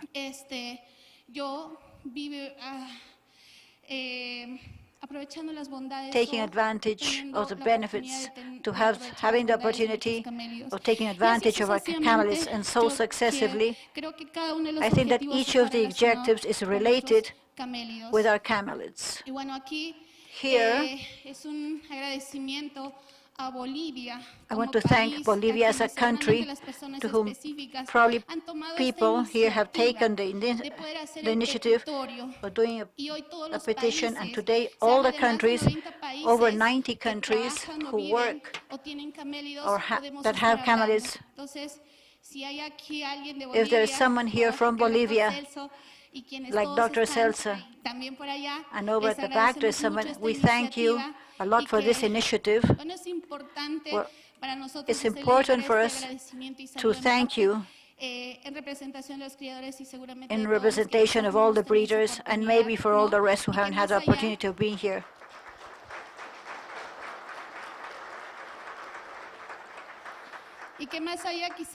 And maybe after this, Bolivia or any other country wants to be an actor in this international year of the camelid. Maybe we had an opportunity of being more together as countries and as human beings together with our camelids. In this part, this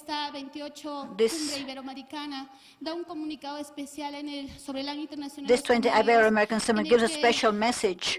It says everything is based on promoting public awareness regarding economic and cultural importance of camelids, and promote the consumption of its products, and above all also that everyone know that these animals contribute towards the struggle against extreme poverty and always empowerment of women, and maybe repeat this all the time. We're already aware of this, and we need to work more, surely, on this. But we already also managed to visualize the importance of our camelids. I think that this year, it's been a very important year. We still have the rest of the year to be able to get to final reports of the year. But we have managed to visualize at worldwide level. Different events have been carried out in different contexts according to the population activities that are being done with the camelids. In this opportunity, I think, according to my perception, I have selected maybe the ones that have seemed most important and have caused most impact. And many countries have to follow the example of these events along this year. In the case of Peru, not because it's my country, but because Peru, South America level, has highlighted its activities it's carried out in this year, promotional events, fairs that we do in different provinces or communities, or in places where our camelids can be found. But there's one important, which I think is important because I would like to know the end or the report that comes out from this commission. The name is a multi-sectorial section of the special statement. Probably many countries have made this decision. This has been made public, it's been placed in the events of this year for us as Peruvian breeders and as any other actor related with camelids in Peru. We would be interested to know about the final report. As far as I can see, you have a deadline until the end of March next year, so we can see what has been worked on actually. In the case of Bolivia, they've also done lots of events, but there's one that's very important that has concentrated many specialists and breeders, probably political representatives from different countries, regional meeting on South American camelids. That has concluded on an agenda of a special communication, 11 points, I think. I hope that all this is to work in the future, analyzing what has been achieved so far. Here we see Argentina. Argentina has worked what other countries, it's worked more on education. They've made events more related, working with children, with students from primary and high school or academic levels. And Uruguay, which is not necessarily a country which highlights regarding camelid breeding,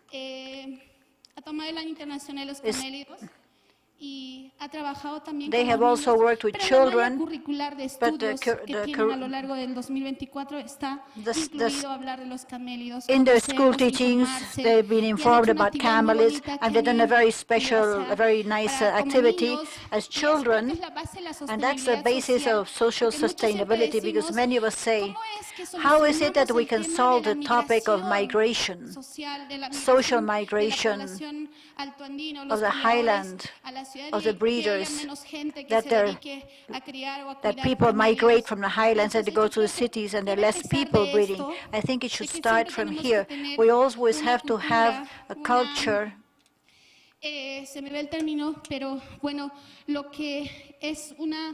a style of education that permits to relate yourself directly with this, that permits you to get informed, that permits you to talk about this. In the country, we've insisted with several schools, which each school has their own policy, and the Ministry of Education in Peru hasn't put much interest in this, but other countries have placed interest in this topic, teaching schools. In this case, in the case of the camelids, I found this very interesting. It's an international workshop in India. And here, basically, you talked about the breeders of camelids, and it's a situation that has a lot of importance. Because not necessarily because it's that they're the basic axis to take forward, to bring forward everything regarding camelids. And related to this, the United Nations also declared 2026 as the International Year of the grasslands and shepherds, which is something we have to work on also. And I would like to talk about something which is, for me, is very important. We spoke a lot at meetings or events that were made previously. How can we call ourselves, those of us who live or breed with the alpacas? Do we breed them or do they breed us? It's a mutual breeding. They breed us and we breed them. It's a mutual thing between us. The terms that corresponds to us as shepherds or herders, as Jesus looked after his sheep, as humans who live with the animals, we're the shepherds or herders. And maybe we mustn't forget there are people dedicated in the highlands who dedicate their time looking after llamas. No necesariamente sean determinantes, pero ahí están englobando más que nada por la convivencia y la relación que hay. There's a very narrow relationship there between the camelids and the humans. What challenges, or how do we assume, what do we consider a challenge or an obstacle? Beyond a difficult objective to achieve, we have to take it like a stimulus. The existence of our camelids to be able to manage to solve the different problems that arise. We've also come up with them, and we're going to keep on facing them along our lives. There have been many tasks that maybe we still have to work on, not necessarily as people, as breeders, but also, more than anything, it's about governments, because we as breeders or researchers and business people, we do our own things, but a lot depends on the awareness on how governments address these things, and this affects any progress or decisions that we may make internally. And this not only would has to do with the population that lives with the animals, but also with each actor that participates in the value chain regarding camelids.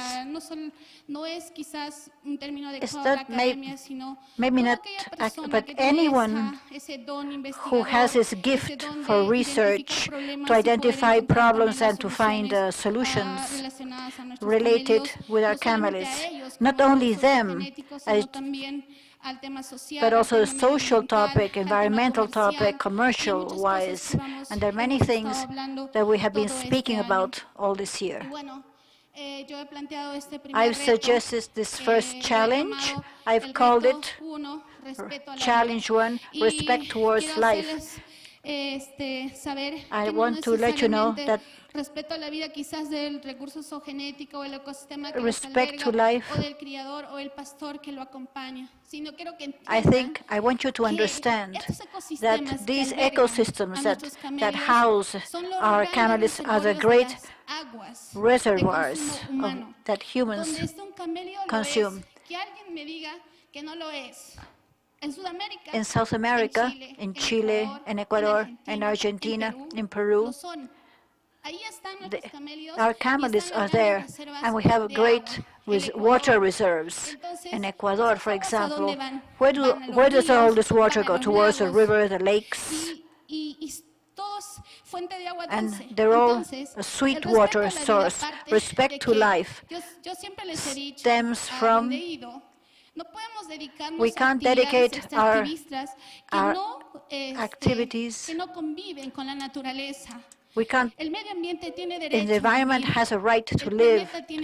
The planet has its right to live. Our animals have the right to live. And our egoism can't impose itself on the life of others. I've always told humans are parasites. We are a parasite. So why? Because we live on other people. We're very intelligent, yes. We say, I have the capacity of reasoning, we're the most intelligent of all living beings, but in the end, realize we are the ones who most harm the environment and animals and our planet. And sometimes I read a saying that said, man's ambition is going to be the cause of his destruction.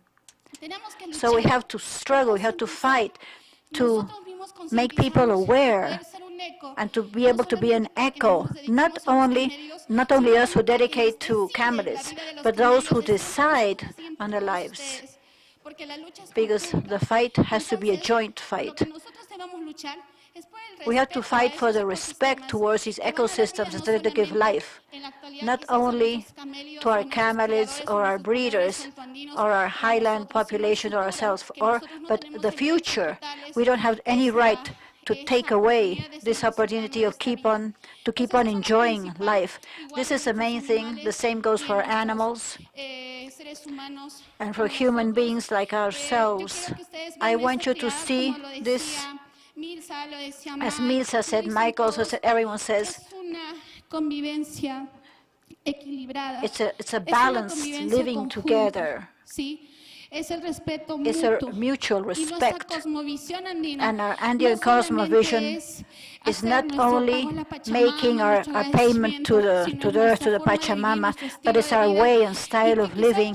And that maybe, I'm going to repeat to you, it's not a topic of romanticism, of affectation, of saying we are the towns, we are the most vulnerable, and listen to us. No, it's not that. It's that I want you to understand that these three actors, these three living beings are important for everyone. And we have to assume it, as Milsa said. The topic of women, for example, is not just a gender aspect, but it's because it's related directly to the woman. The woman is the one who permits there being a family roots. The woman stays with the family. Maybe it's not easy for us to abandon. It's our Pachamama, it's our Mother Earth.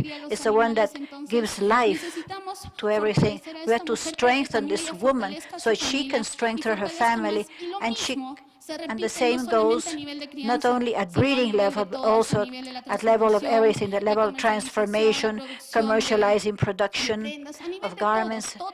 At all levels, woman is present in all this. Let's consider it like this. But as breeder, I put an example. That's always a reflection, because it is a basis of being able to speak of camelids. That's why I put these photographs here. And it's also important to assume it as a region. In this case, as South America, independent politics from different countries affect a lot. Someone said that Chile has a law, or I don't know what it's called, something is giving importance to camelids. In Peru, many years ago, we have laws that have promulgated as a flagship product. Today said Peru is the axis of the domestication. Peru concentrates the greatest population of camelids. Maybe in laws, and we have the greatest amount of laws also, but sometimes these are laws on paper. And actually things are not assumed as they should. This is a great challenge. You have to do what you say. You have to do what you speak about. The situation is not just a paper. You have to be clear with this. An important challenge is to work all together. That's what we've all mentioned. There are problems that we're going to have to understand further on. Are we not going to feel guilty? They're going to see very strong dangers, a lot of damage here, and the hydric stress. If we don't look after water or life, we're just going to have time to repent ourselves of things that we didn't do or did. Challenge number 2, more or less, is a creation and establishment of specific public policies for camelids. In our country, a short time back, you could see regarding livestock, point such and such, including camelids, another point, including camelids, and then you just stay there. How can it be in a country that has an ancestral breeding, recognizing a flagship product? It doesn't have anything specific for camelids. We lost the institutionality we had before. These are just decisions that come from people or that are not made carefully. So you can keep on observing this, the tension regarding ecosystem and the social level. In Lima, I heard of a term that I liked a lot, which is La buena gobernanza. the good governance. Todos los que hablan de lo que es sostenibilidad, Everyone that de speaks lo que about es sustainability, el respeto al respect ecosistema, towards y todo eso ecosystem and all that, relacionado con el related tema with ecológico, siempre hablan ecology, de they lo always que es speak la buena about gobernanza. good Y la buena governance, and gobernanza good está governance is relacionado related con el buen vivir. with good Ahora living. ya, o sea, todos somos We are capaces all de mucho. capable Hay of a muchos lot. especialistas There are many en tantas specialists in cosas. so many Lo que hemos things. perdido What we've lost son los valores. are values. Ya hemos perdido We've already lost ese sentido de la this vida. sense of Ya life. nosotros no tenemos We don't humanidad. have humanity any longer. Seguramente en grado menor, Probably mayor hemos in a perdido, greater or y todos lesser nos level, hemos we've lost this. materializado, y We've all buscamos become más more es material. en términos We're looking more económicos, y cuánto things nos vamos y cuánto economically. ganamos. How much No, do we entonces earn? How esta much are we situación getting nos from conlleva this? And this a tener leads us que to trabajar having en to lo que es la work promoción de la on what's sostenibilidad de los promoting ecosistemas. sustainability of the Yo les había dicho en ecosystems. muchos I eventos, have spoken in many ¿algún events país that será capaz is de some promulgar country una capable ley of y proponer a los demás que trabajen en lo getting mismo, out a por lo menos bill, en a Sudamérica, law, that en lo que es la everyone can declaratoria de work la on conservación y la preservación declaration of de preservation los and conservation of ecosistemas que albergan ecosystems los orígenes that y las house the almacenes de origins agua? or water Les digo que en storage. nuestro país, Here in Peru, todas esas por encima de los 4.000 metros de above altitud, 4,000 meters, the ecosystems camélidos y que that son orígenes de camelids agua, use, which son are origins of concesionados a la water, minería. are given to Y mining. nosotros no tenemos And we el don't poder have de the poder power tener el proteger la tierra. of being able No to lo protect tenemos. the land. We don't have Entonces, it. si eso entra So if this agresivamente, enters lamentablemente aggressively, los camellos son unfortunately, desplazados, las camelids are poblaciones son desplazadas. displaced, as well as Y the pues sí, populations in the ustedes highlands. se han dado cuenta And que yes, a you lo have largo de la realized evolución that along de los camellos, evolution of ¿quiénes han camelids, causado los who have impactos caused de the greatest disminución o de impacts incremento de las poblaciones de camellos? Solamente el hombre. on the number of Grupos camelids? humanos, Only men, de groups acuerdo a of sus humans intereses. according to their Entonces, interests. necesitamos So we trabajar need en to eso, work on this. ¿no? En la buena gobernanza, In good o en las governance, políticas on the que se policies establezcan which de manera that específica de they should be atención de las established diferentes necesidades de regarding nuestros different camelios, needs of our sea en el camelids, tema medioambiental, regarding alimentación, environment, mejora genética, food, comercial, genetic improvement, commercial, research, lo que conlleva, everything that, todo. that involves this. Y bueno, el reto 3. Challenge 3, avoid silence. I say this because unfortunately, maybe we're not understanding that we have a shared responsibility. I've seen in this year of the camelids, I've seen the documents that FAO has published, Sustainable Development, the Agenda 2030.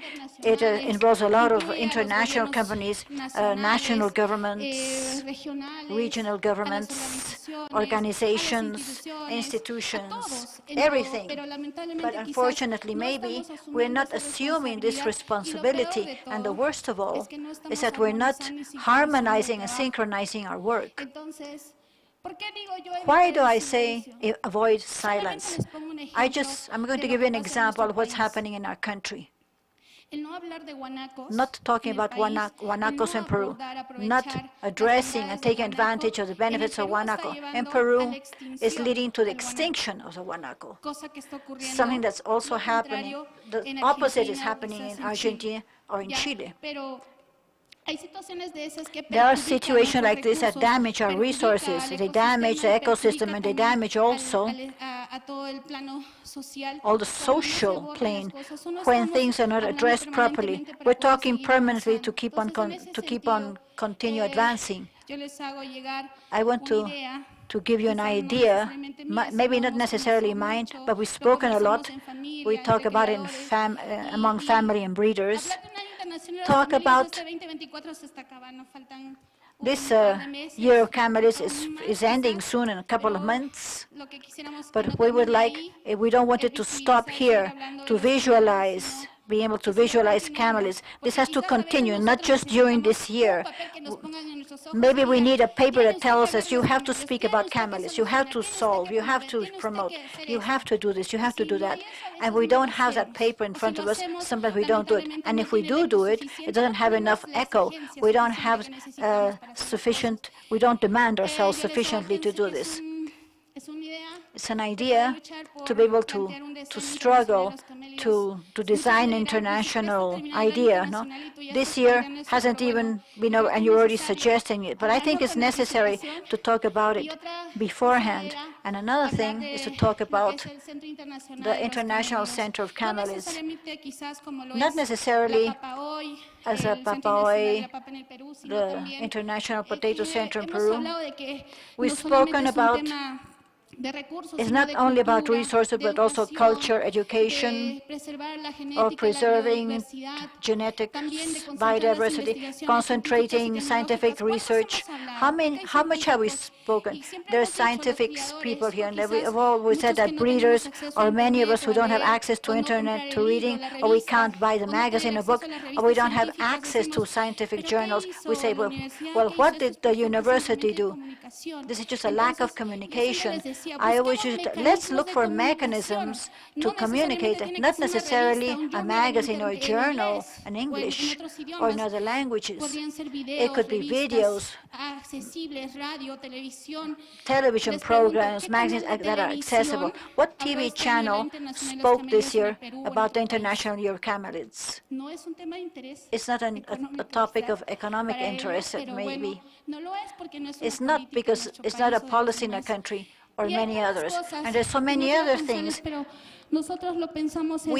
We thought about this more than anything like a situation that can be an opportune means to communicate, to share, to interchange, to concentrate everything, to a means of tourism also. It could also be a means of visualizing more, to have a means to advertise more about camelids. I want to finish with this. I've determined it as a challenge, not having joint participation, everyone, not having joint work. Unfortunately, many things are permitted, like Juan Pepper said, and everyone else. Sometimes there are erroneous communications, and we damage each other. In the case of Argentina, what they said about the guanaco is a plague, and they permit hunting or a number of animals that can be hunted per day. I don't think this is adequate. And if the people in charge, like the CITEX, has also intervened in this, it is a political internal decision. But these are things that have to be analyzed better. And in the case of Peru, much has been spoken about and questioned. How is it possible that the product of this fiber from these camelids, and which is worldly expensive, has breeders in extreme poverty? There's no proportion. But are we going to blame the transforming companies? Are we going to blame? Who do we blame for this? The blame comes from us, the breeders. We have a weakness. We don't have organization. And when we don't have organization, we permit everything. We permit others to decide for us. And that's where we talk about vulnerability. There are many things that are going to be spoken about, but there are ideas and an analysis of everything that's been happening this year and previously. Thank you very much.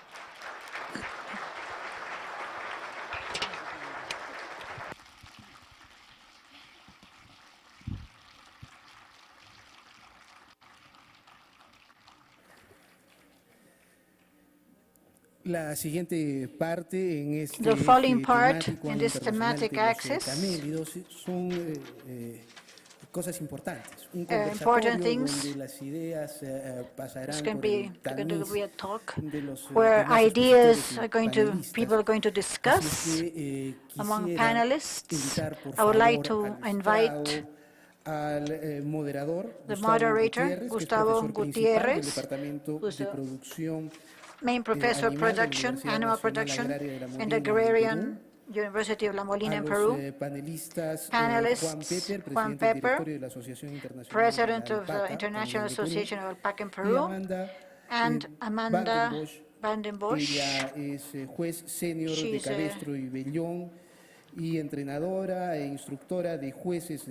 She's instructor of judges of Alpaca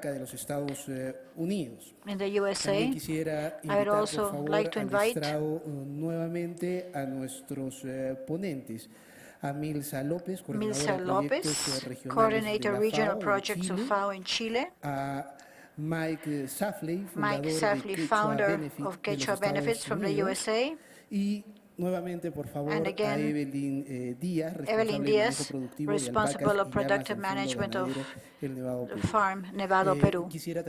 I would also like to remind you that you have received a paper with a short survey that the organizers are asking me to remind you to fill in, which will be handed in at the end of this meeting. Tomorrow, Thursday, we have two events in this room. At 9 in the morning, there's going to be a talk on progress of Russia and perspectives of MMS. And 11:30, transmission of the film Vicuña Salvation. You're cordially invited.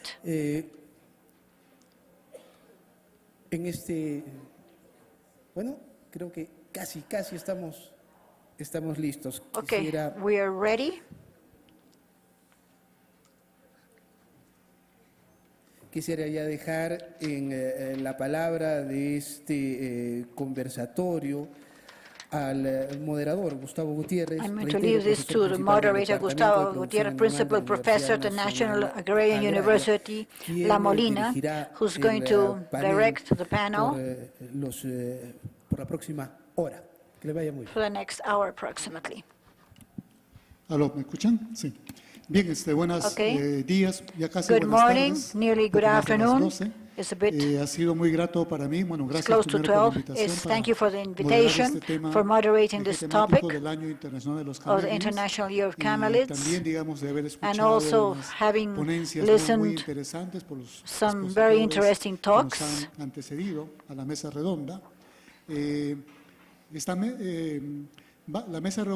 This round table is going to consist first on appreciations of two panelists, Juan Pepper and Amanda Vandenbush, and then we're going to give leeway to questions from the public, and then we're going to end with some commentaries and answers from the presenters of the first part, and also the panelists can add anything they may consider as convenient.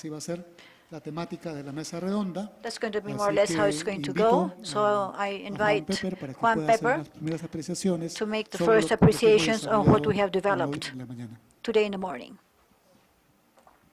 Thank you very much, Gustavo. Esteemed panelists, everyone. Well, the presentations that have been given, we've been able to observe that effectively, though we are in 2024, there are still things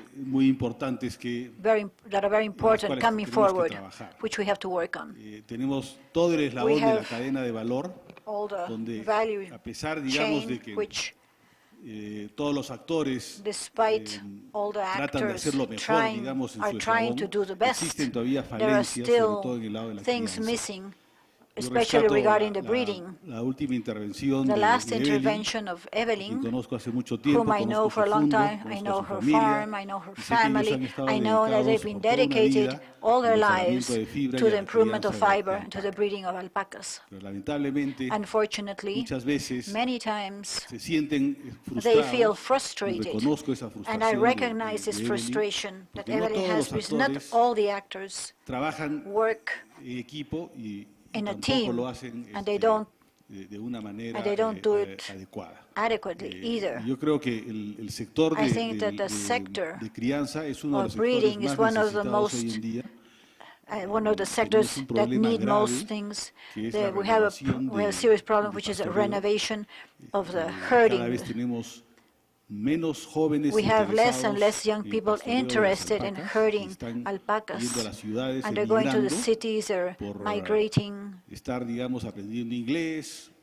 to learn English, or maybe going to university, or getting a job, an 8-hour job in some organization.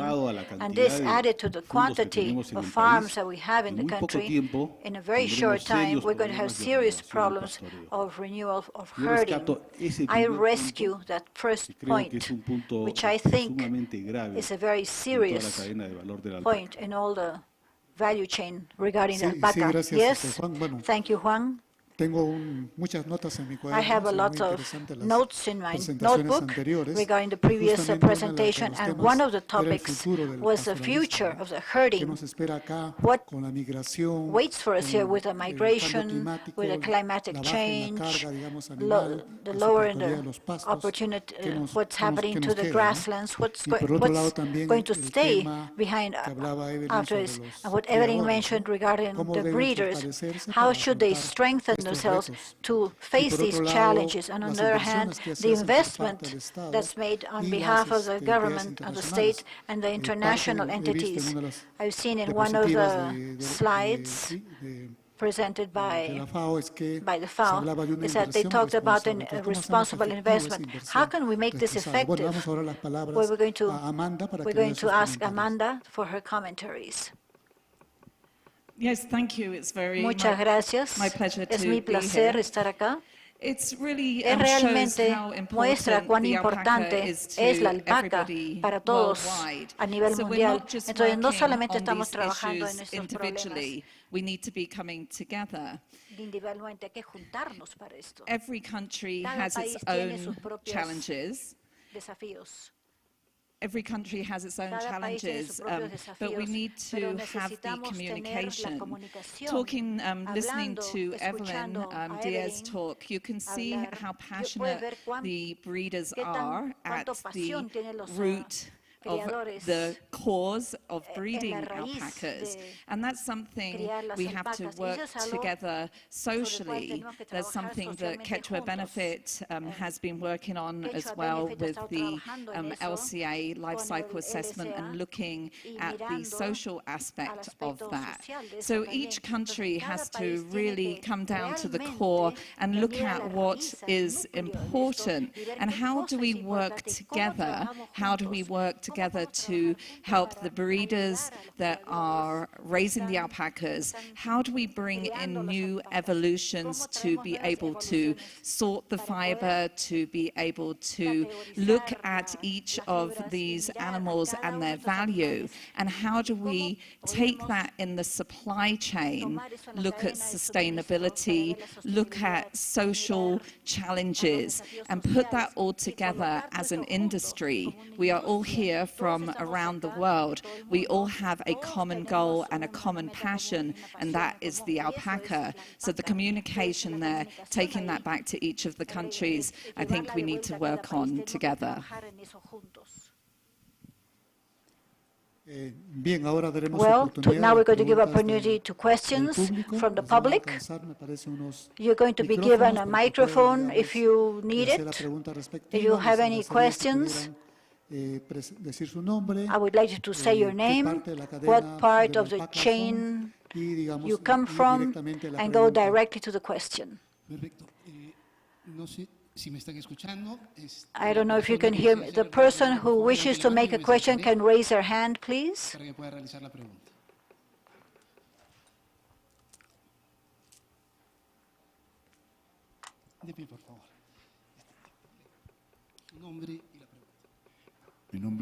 My name is Juan Yucra. I come from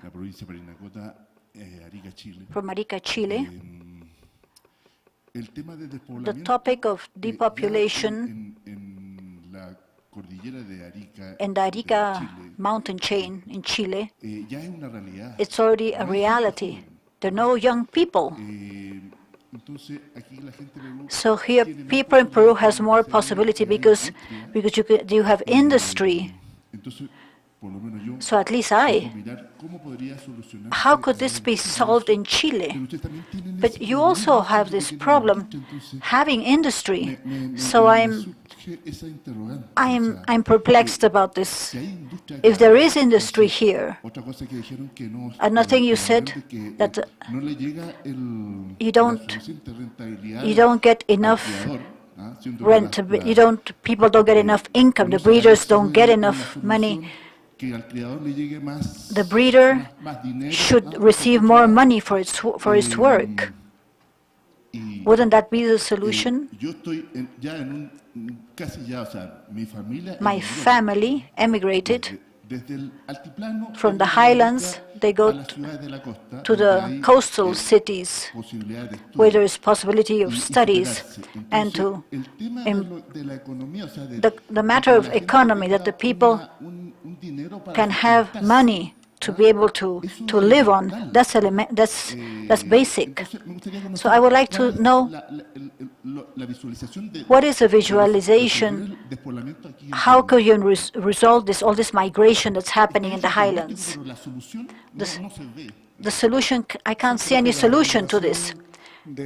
I think the migration from highlands to cities is a worldwide problem, maybe critical in the sector of camelid breeding, but it's a trend worldwide. I don't know if any of those here present can resolve this or answer this question.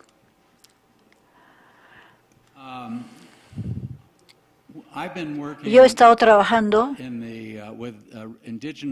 con las comunidades indígenas de las alturas desde los años 90 y les puedo decir que la gente indígena, los criadores de alpaca, los quechuahablantes, ellos no quieren ir a Lima y vivir en una barriada.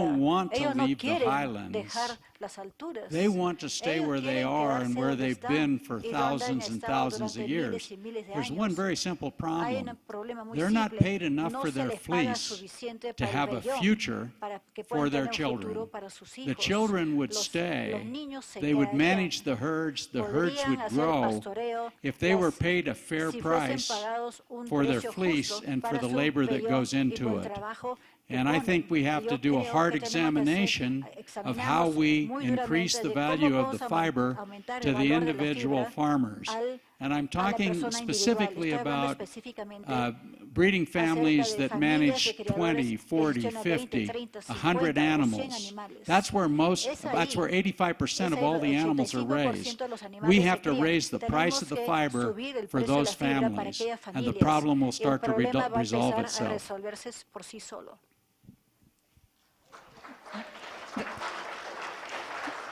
And that also comes down to education, and so helping the families and helping the breeders when they are sorting their fleeces, helping to get the best out of their fleeces, and having that communication. So starting with the breeders all the way through the supply chain, so when it gets to being manufactured, it's going to have greater value all the way through for everyone, because across the board, everybody has to succeed. So each of these steps have to have a solution, but the education piece is going to be incredibly important here.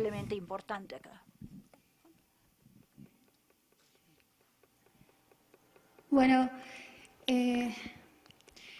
it's a question, and it's maybe a reality that we share, that all the countries share, all the countries that have alpacas or llamas, or those who work in the conservation of Vicuña and Guanaco. Mike is right, Amanda is right. These are points that maybe are important to analyze. Regarding commercializing, we have to have an intervention to be able to balance things, seek to balance and not seek people who are guilty, who to blame. We have to see how things are happening actually. But I think the basic thing here, to be able to avoid migration. I've been in Arica.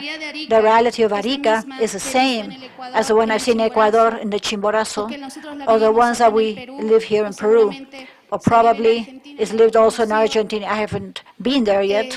In Bolivia, it's very similar to us. And you know why? Because of what Amanda says. We as people from the highlands is what we live and we can feel is a social discrimination that exists to a breeder of camelids. And you know why? What I told them, there's no access to education, there's no access to health, no access to communication. Our country that says it's not justifiable, a project isn't justifiable to be able to build asphalted roads to the highland areas. Why? Because not enough vehicles would transit through there. Why isn't it justified to invest in this?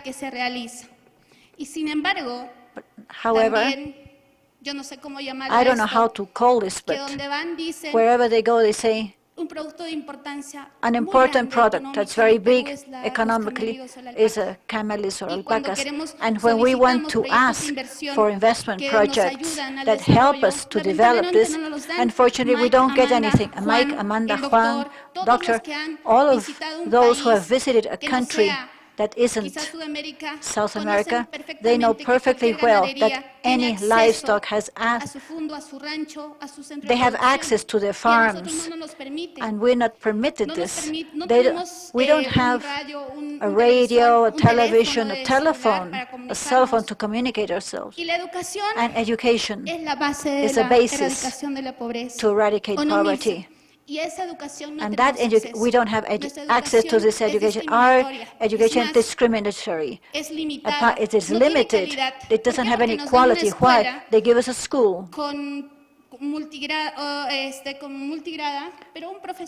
Just one teacher for several grades altogether, and just primary school. And me, and I as a mother, I can tell you also as a daughter, my parents breed alpacas over 30 years, llamas. And we are 5 children. Of the 5, we've had to grow alone in the cities without our parents.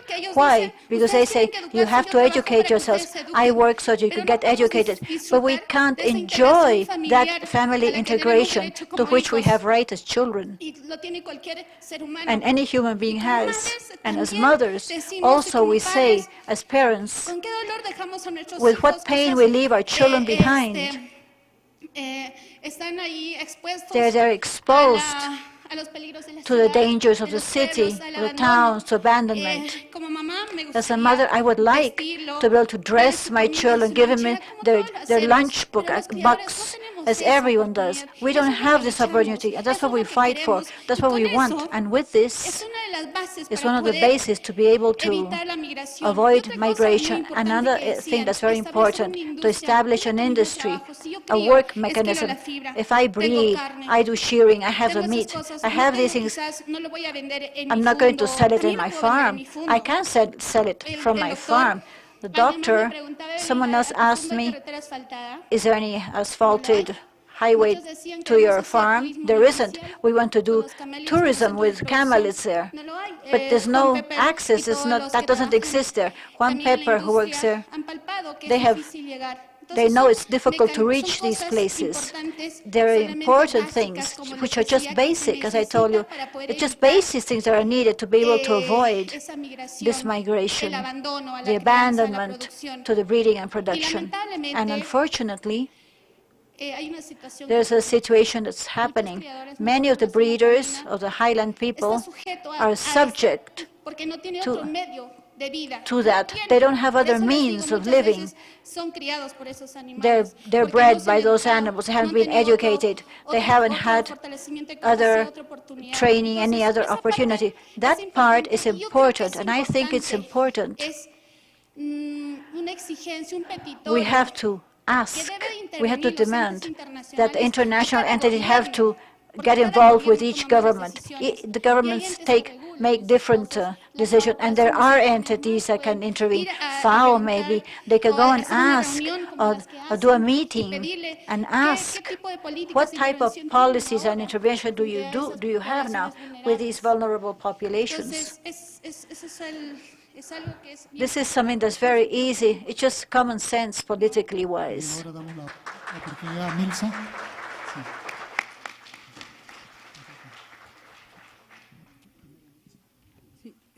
Muchas gracias. Thank you very much. Ahí sí, ya. Muchas gracias. Thank you. Efectivamente, compartimos Yes, we share a common diagnosis. In the 5 countries we have camelids, and in general, in the rural areas, there is a migration that's very important. There's migration from the field to the city of the young people. We have some examples which are successful in the world where this has been able to be inverted. We can't just remain on a diagnosis. We have to see what solutions are, apart from improving access to education, transforming the infrastructure that we have. Telecommunications today are something that's very accessible and very easy to be able to promote. People don't need to have a great installation, a great infrastructure, to have connectivity, to have internet. Today we know that there are antennas that can be installed in a simple way in a house, and they can give connectivity to the communities which are in the surroundings, on the highlands, or in places where one would think it's impossible, but it can be done. We have a constellation of satellites that's working, and we have to take advantage of these opportunities. There are technologies today that can reach communities. We can improve their digital skills. We can improve their mechanism of access also to the markets. Information on prices. They could know this live, daily. At how much do I have to sell my kilo of fiber? How much do I sell can I organize myself with other communities? That can also be done very easily through platforms.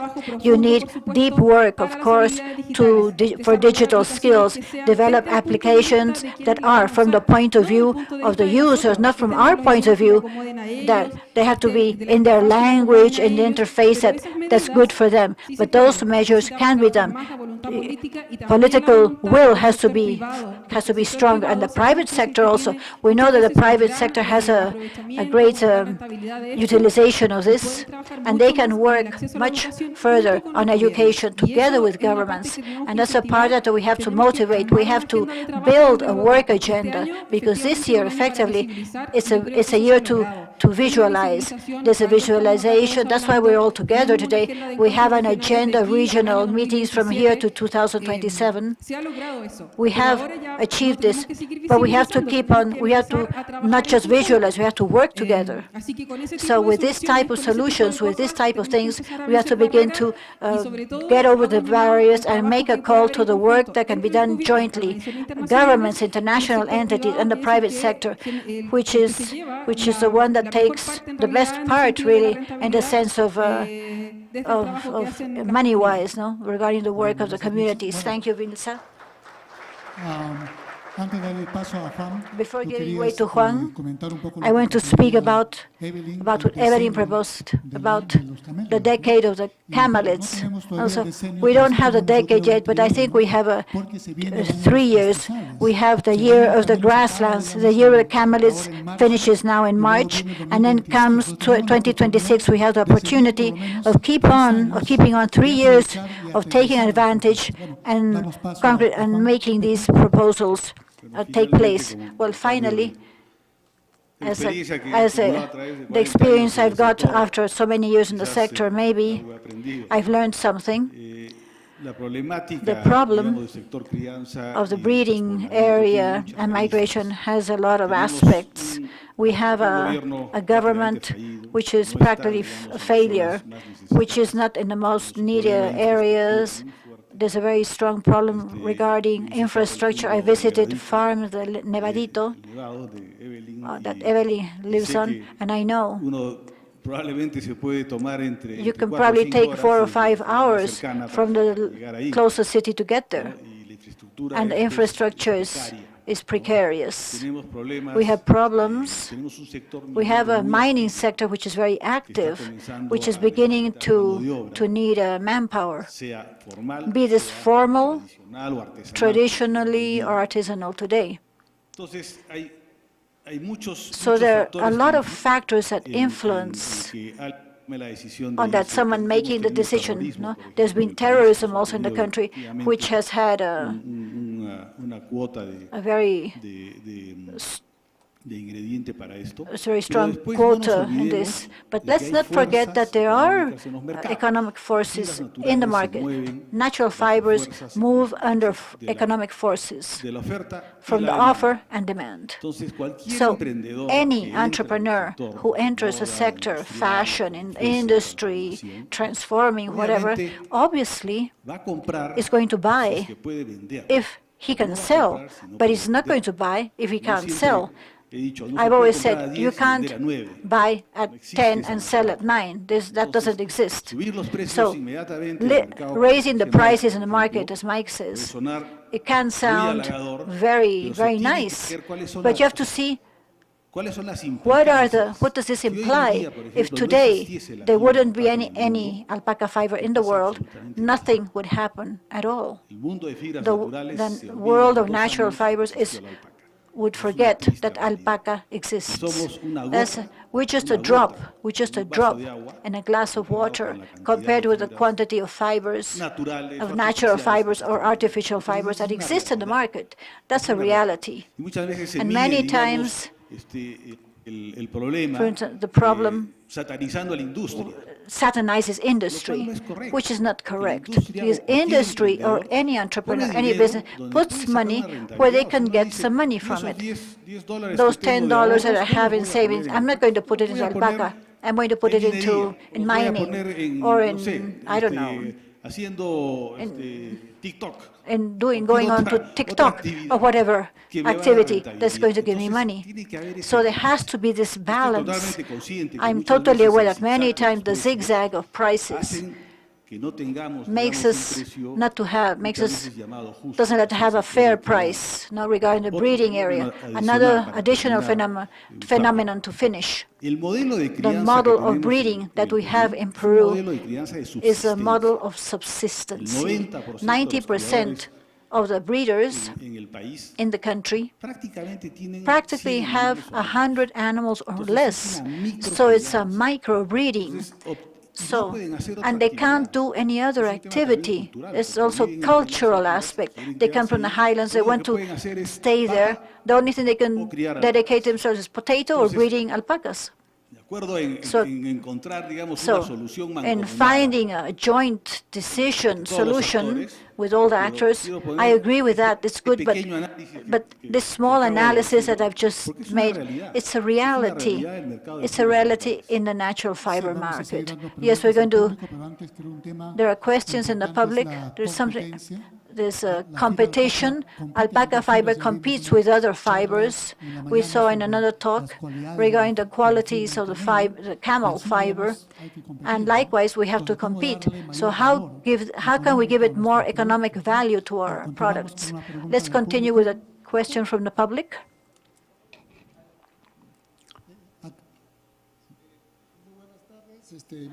Good afternoon. I'm Freddy Canawire Diaz. I'm president of Aprocanic, located in Macusani, in Puno.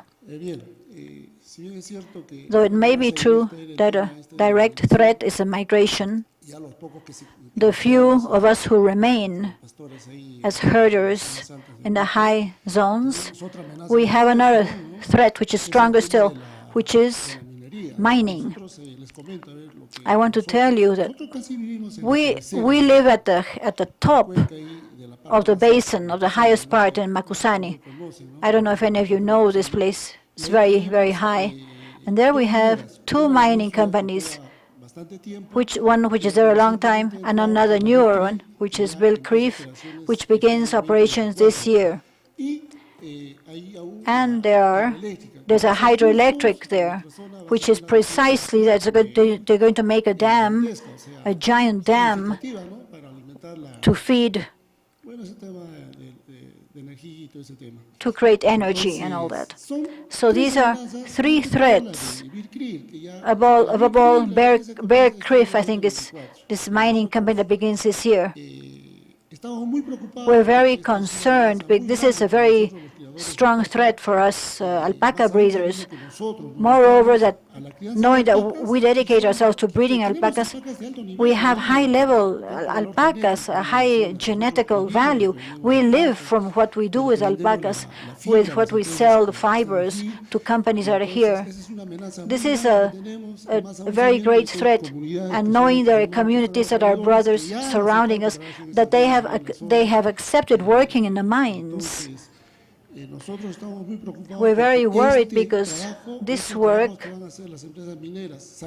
the mining companies, knowing how permissible the government is with these mining companies, is going to alter significantly our ecosystem. And what the panelist was saying, the water, that's a very great concern for us also. So I would like to hear a commentary regarding it and see how we can face and how we can live with this in such a way that we can come out benefited. Thank you very much. We're going to go to another question, and then we're going to answer them. The first topic is related to mining and sustainability of alpaca. Macusani is the greatest alpaca zone in Peru. It has a lot of lithium. Thank you very much for all the information that you're offering us today. I'm called Micaela Merio. I'm a designer, and I work in the alpaca industry 11 years. I also have two topics. One that you can speak about public crisis that we're suffering worldwide. There's a situation that's complex in the market. How is that connected with 40% of the glacial melting? What we're seeing actually is this extensive crisis that affects diverse actors. Systemic crisis regarding the climate change.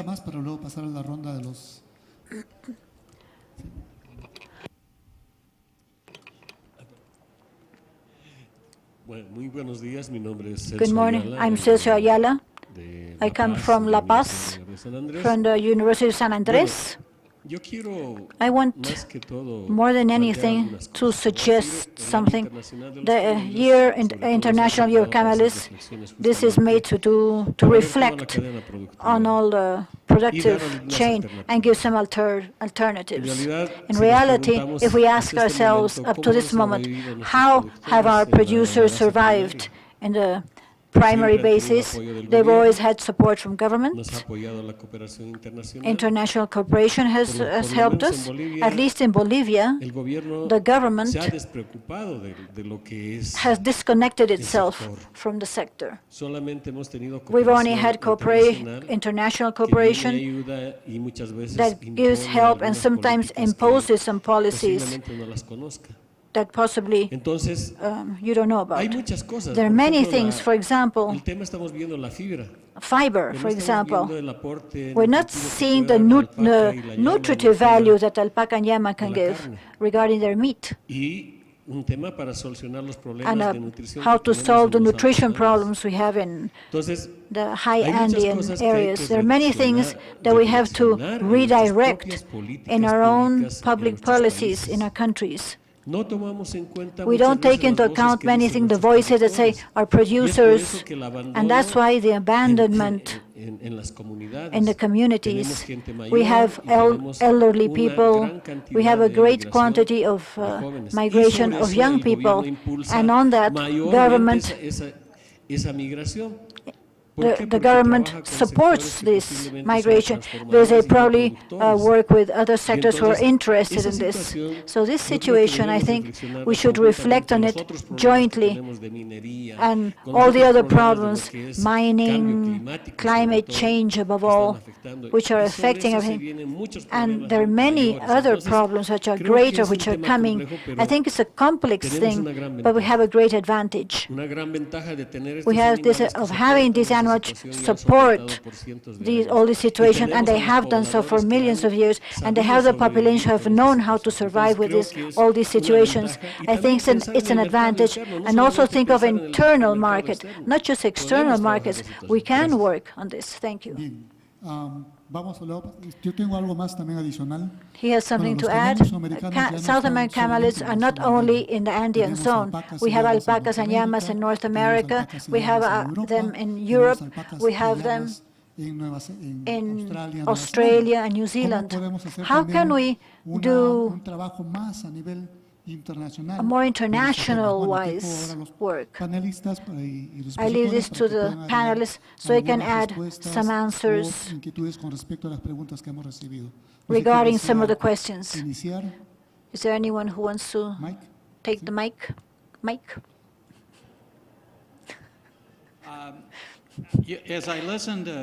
Mientras escuchaba los comentarios de todos que están haciendo preguntas, there's one fundamental underlying fact, hay un factor subyacente fundamental, and Evelyn's brought it y forward. Evelyn lo ha mencionado.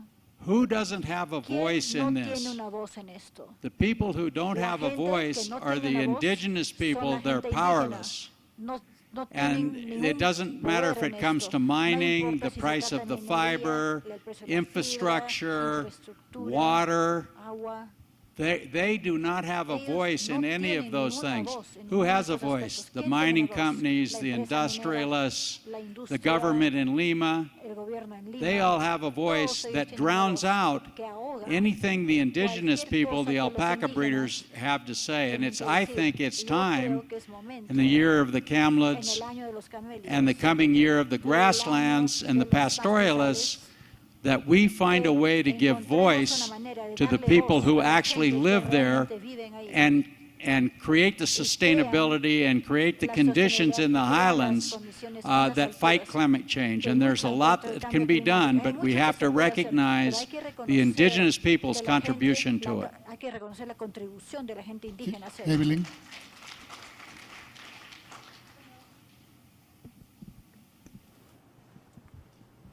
Hola. No quisiera que se me escape. I wouldn't like this idea to escape from me.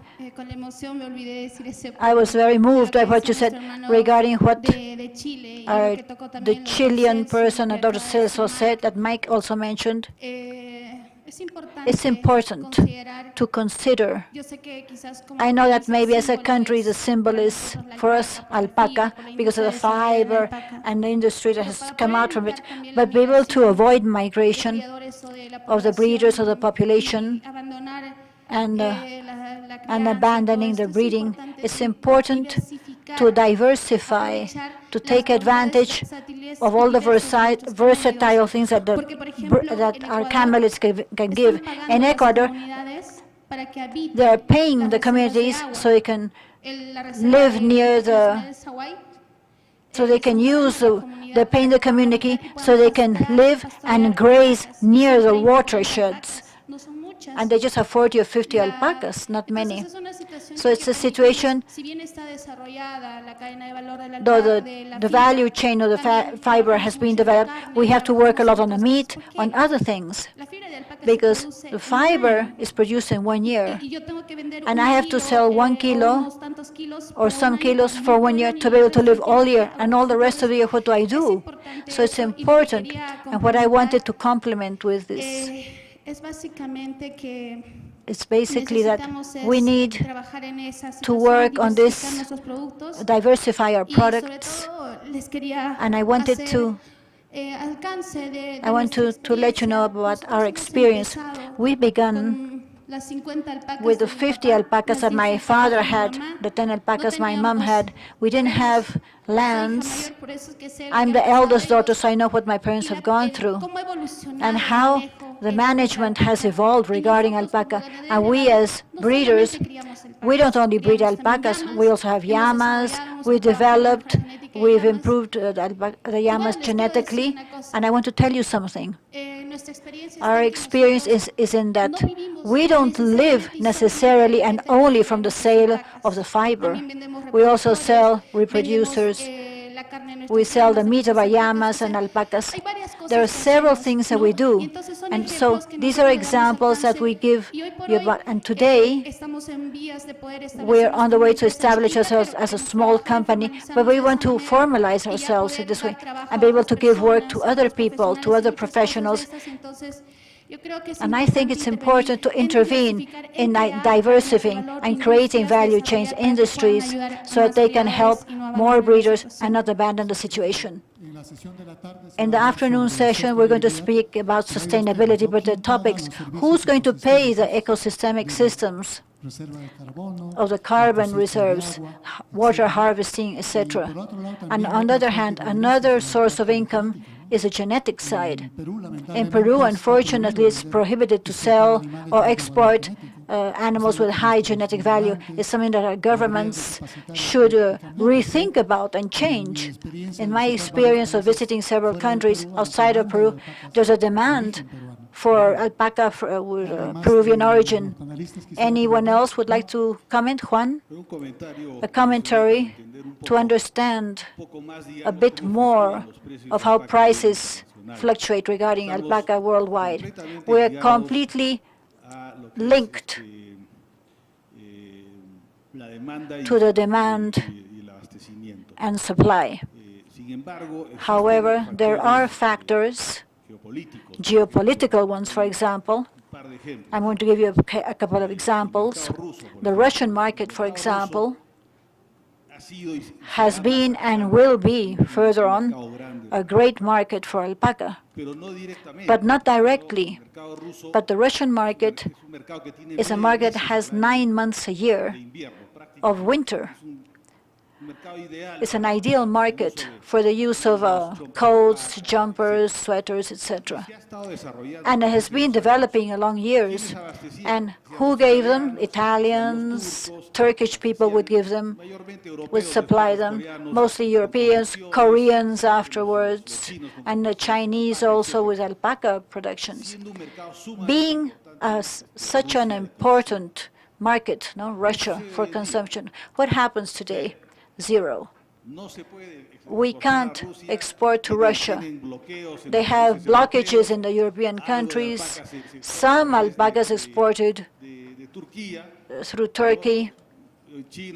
China also maybe. Something is coming out, but this decrease in consumption has a direct impact on the price, because Italians don't buy with the frequency they did, or tops, or because they don't have the market anymore. This is just one example, a small example. Another example, the Middle East has been a market that has developed since the 60s, an ideal market. In Kuwait, in Jordania, in the Arab Emirates, they use alpaca yarn to make fabric which is very dense, which is called abaya, and which they use. The Arabs use this in the deserts because of the low temperature. So, from exporting 200, 300 tons of yarns in the 70s, today you can't export anything to that area, and there's logistic difficulties to get to Kuwait. So all this added up says, you say, we have to move where the market is. Today, China has become an important player in the consumption of natural fibers. But what's happening in China? China doesn't have the levels of growth that are needed. They don't have the levels of consumption that they had 5 or 10 years ago. There's no trust in the consumer. There's not the consumption that we thought. So if China stops buying, the prices will go down, because industry is not going to produce alpaca if they can't sell it. There are many points to this that have to be considered, but it's important that we know about them. Maybe Amanda, Milsa. Sí. I wanted to add, well, considering the visions, they suggested, they told us about some visions they had. The idea is not to see the communities, the breeders, as if we have to help them. We have to give them some help, on the contrary. We have to value, not help, we have to value what they do. Because what they do is what lets us have the goods and services we have. So alpaca don't breed by themselves. Garments are not made by themselves. The fiber doesn't get cleaned by itself. So we have to value. It's not so much help as if they had to be object of some charity on behalf of the governments or the private or the purchasers. But we have to value the actual work that's done today. And I think that is a change of paradigm that we have to have from now on, where we speak about communities and where we want to do a significant contribution towards it, for them to maintain their livelihood and to keep on living where they live. And on the other hand, I would also like to highlight, we speak a lot about investment, exports, and all that. But we have to highlight that the fiber, the meat, and also the importance of nutrition, and the specific case of fiber, differently to other synthetic fibers, it has an element that's unique, that's absolutely different, which is the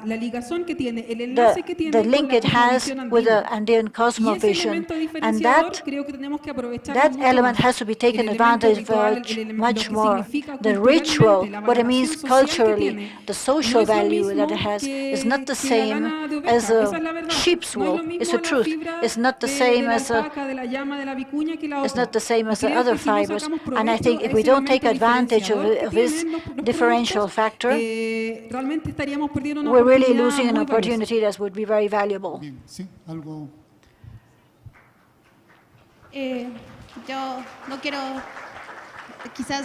Maybe I don't want to bore you too much, but what Dr. Celso spoke about before and what Milsa said, maybe we don't have to depend. If China stops buying, well, prices go down, and that would be all. Or if abroad nobody is interested in alpaca fiber, it's not the end of the world. But that could happen, but I want to tell you that actually the breeder who doesn't have another activity is that there's a fleece per week. With a bit of fleece, he can go to the weekly fair and he can buy some fruit that he needs, just with a fleece of alpaca. And not, it depends a lot of the 50 alpacas, and maybe they can just get a bit of fleece, which can help them for a long time, so we can have the capacity and we can have the possibility, we can see alternatives to be able to avoid there not being any international markets or that prices are falling, just that. Okay, time is the tyrant here. There's if a company gives you $100 million to be able to boost the value chain of the camelid fiber, what would you first do with all this money? I know it's a challenging question, but what I would generate, associations. First of all, analyzing the breeding sector. With 100 alpacas, you can't have a sustainable means. I would generate associations, not just for the breeding and sales, but also to transform, primary transformation, classifying and combing, maybe. I would I would, asociatividad. Y cuando hablo de asociatividad digo when I talk about association, I speak about a quantity of animals that permits to generate value for the owners of the society. Amanda? I think the common thread that obviously brings us all here for the fiesta is the alpaca, and we all want to be successful every step of the way. Bringing that back down to education, I'm going to go back to education, whether it's education from the highlands and helping and working with the farmers throughout the whole process of being able to produce alpaca products. We're in an incredible industry, this natural fiber industry, that's a very, very small piece. The alpaca is a very small piece, as Juan has talked about, but it's unique. We're very, very passionate all the way through. So carrying through that education all the way through the chain and looking at the sustainability and really putting emphasis on how amazing alpaca is and the sustainability of alpaca as well to take us together all as alpaca enthusiasts and believers in alpaca that can take us also to keep moving forward. But we have to communicate to be able to move forward. Gracias. Mike? I think I would bring balance to the use of the natural resources. And I think that, for instance, water conservation is absolutely critical for the raising of alpaca and vicuña in the highlands. And we have, one man mentioned, there's a dam being built in Makasani, but that water is not going to go to the alpaca breeders. It's going to go to the industry, the mining industry. And the mining industry sucks up water, and that takes water away from the breeding, but it also creates considerable damage to the sustainability, to the climate, to the grasslands, to the carbon sequestration. And we don't want those grasslands drying up because all of a sudden all that carbon is not being stored. It's going to go into the atmosphere. So there's a lot of considerations about water that should be investigated, and the health of the planet, the health of the highlands needs to be considered, and the health of the breeders who need that water for their alpacas. Evelyn? Yes, if I had that opportunity, I would like to implement schools, the prettiest schools, to have the children there, that the children can have culture, identity, that they can develop with a lot of love and happiness and care. They can grow together with their parents, and above all, they can communicate with the world, so that in that way there's no migration. So there are more human beings living in these water reserves, breeding more alpacas, more llamas, living with more llamas and guanacos, and they can keep on being the guardians of life. Just that.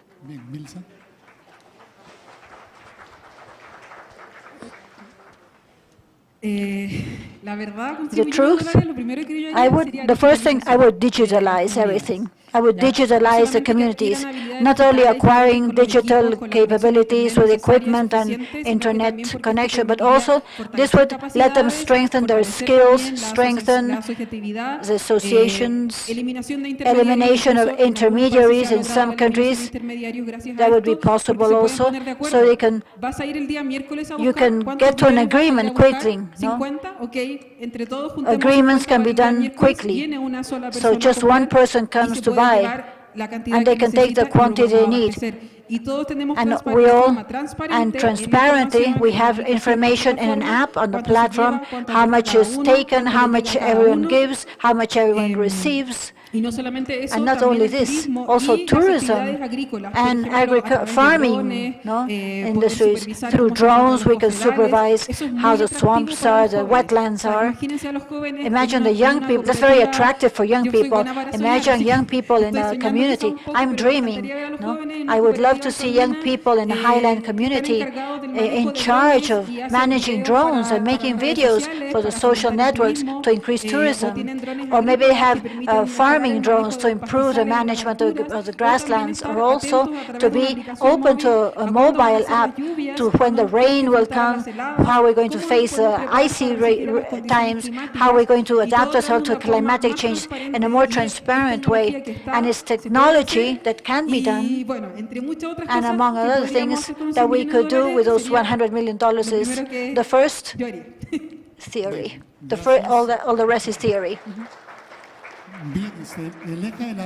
The axis this afternoon is going to refer to sustainability.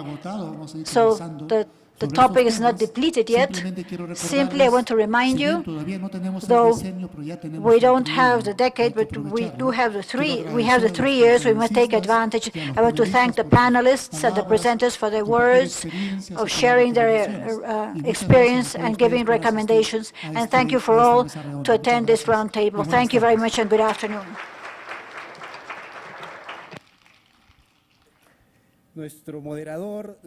Our moderator, our presenters, and our panelists, we reached to the middle of the day. We're just going to have half an hour to eat something. I was in charge of telling you to be back before 2 p.m., by 2 p.m., for the second axis regarding sustainability of the South American camelids. We're going to have 4 expositions, and then having the talk at the end. We will be waiting for you a few minutes before 2 p.m. Thank you very much. I would like you to have a photograph taken first, please, and to stay a few minutes to give you another round of applause.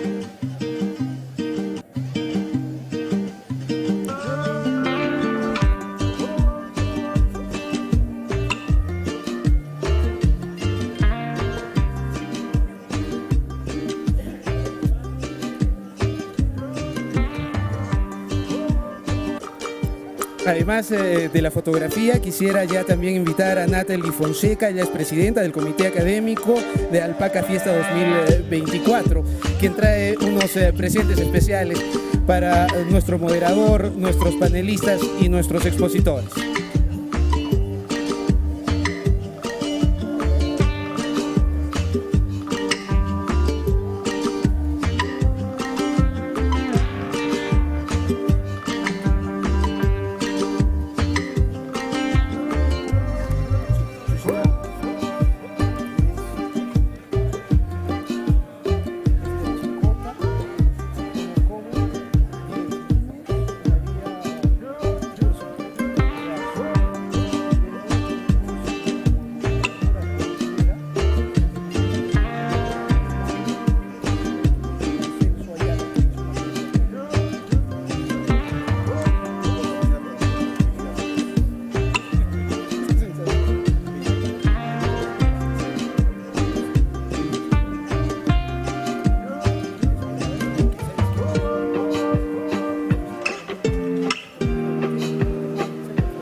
Mi nombre es John Tulca Ponce.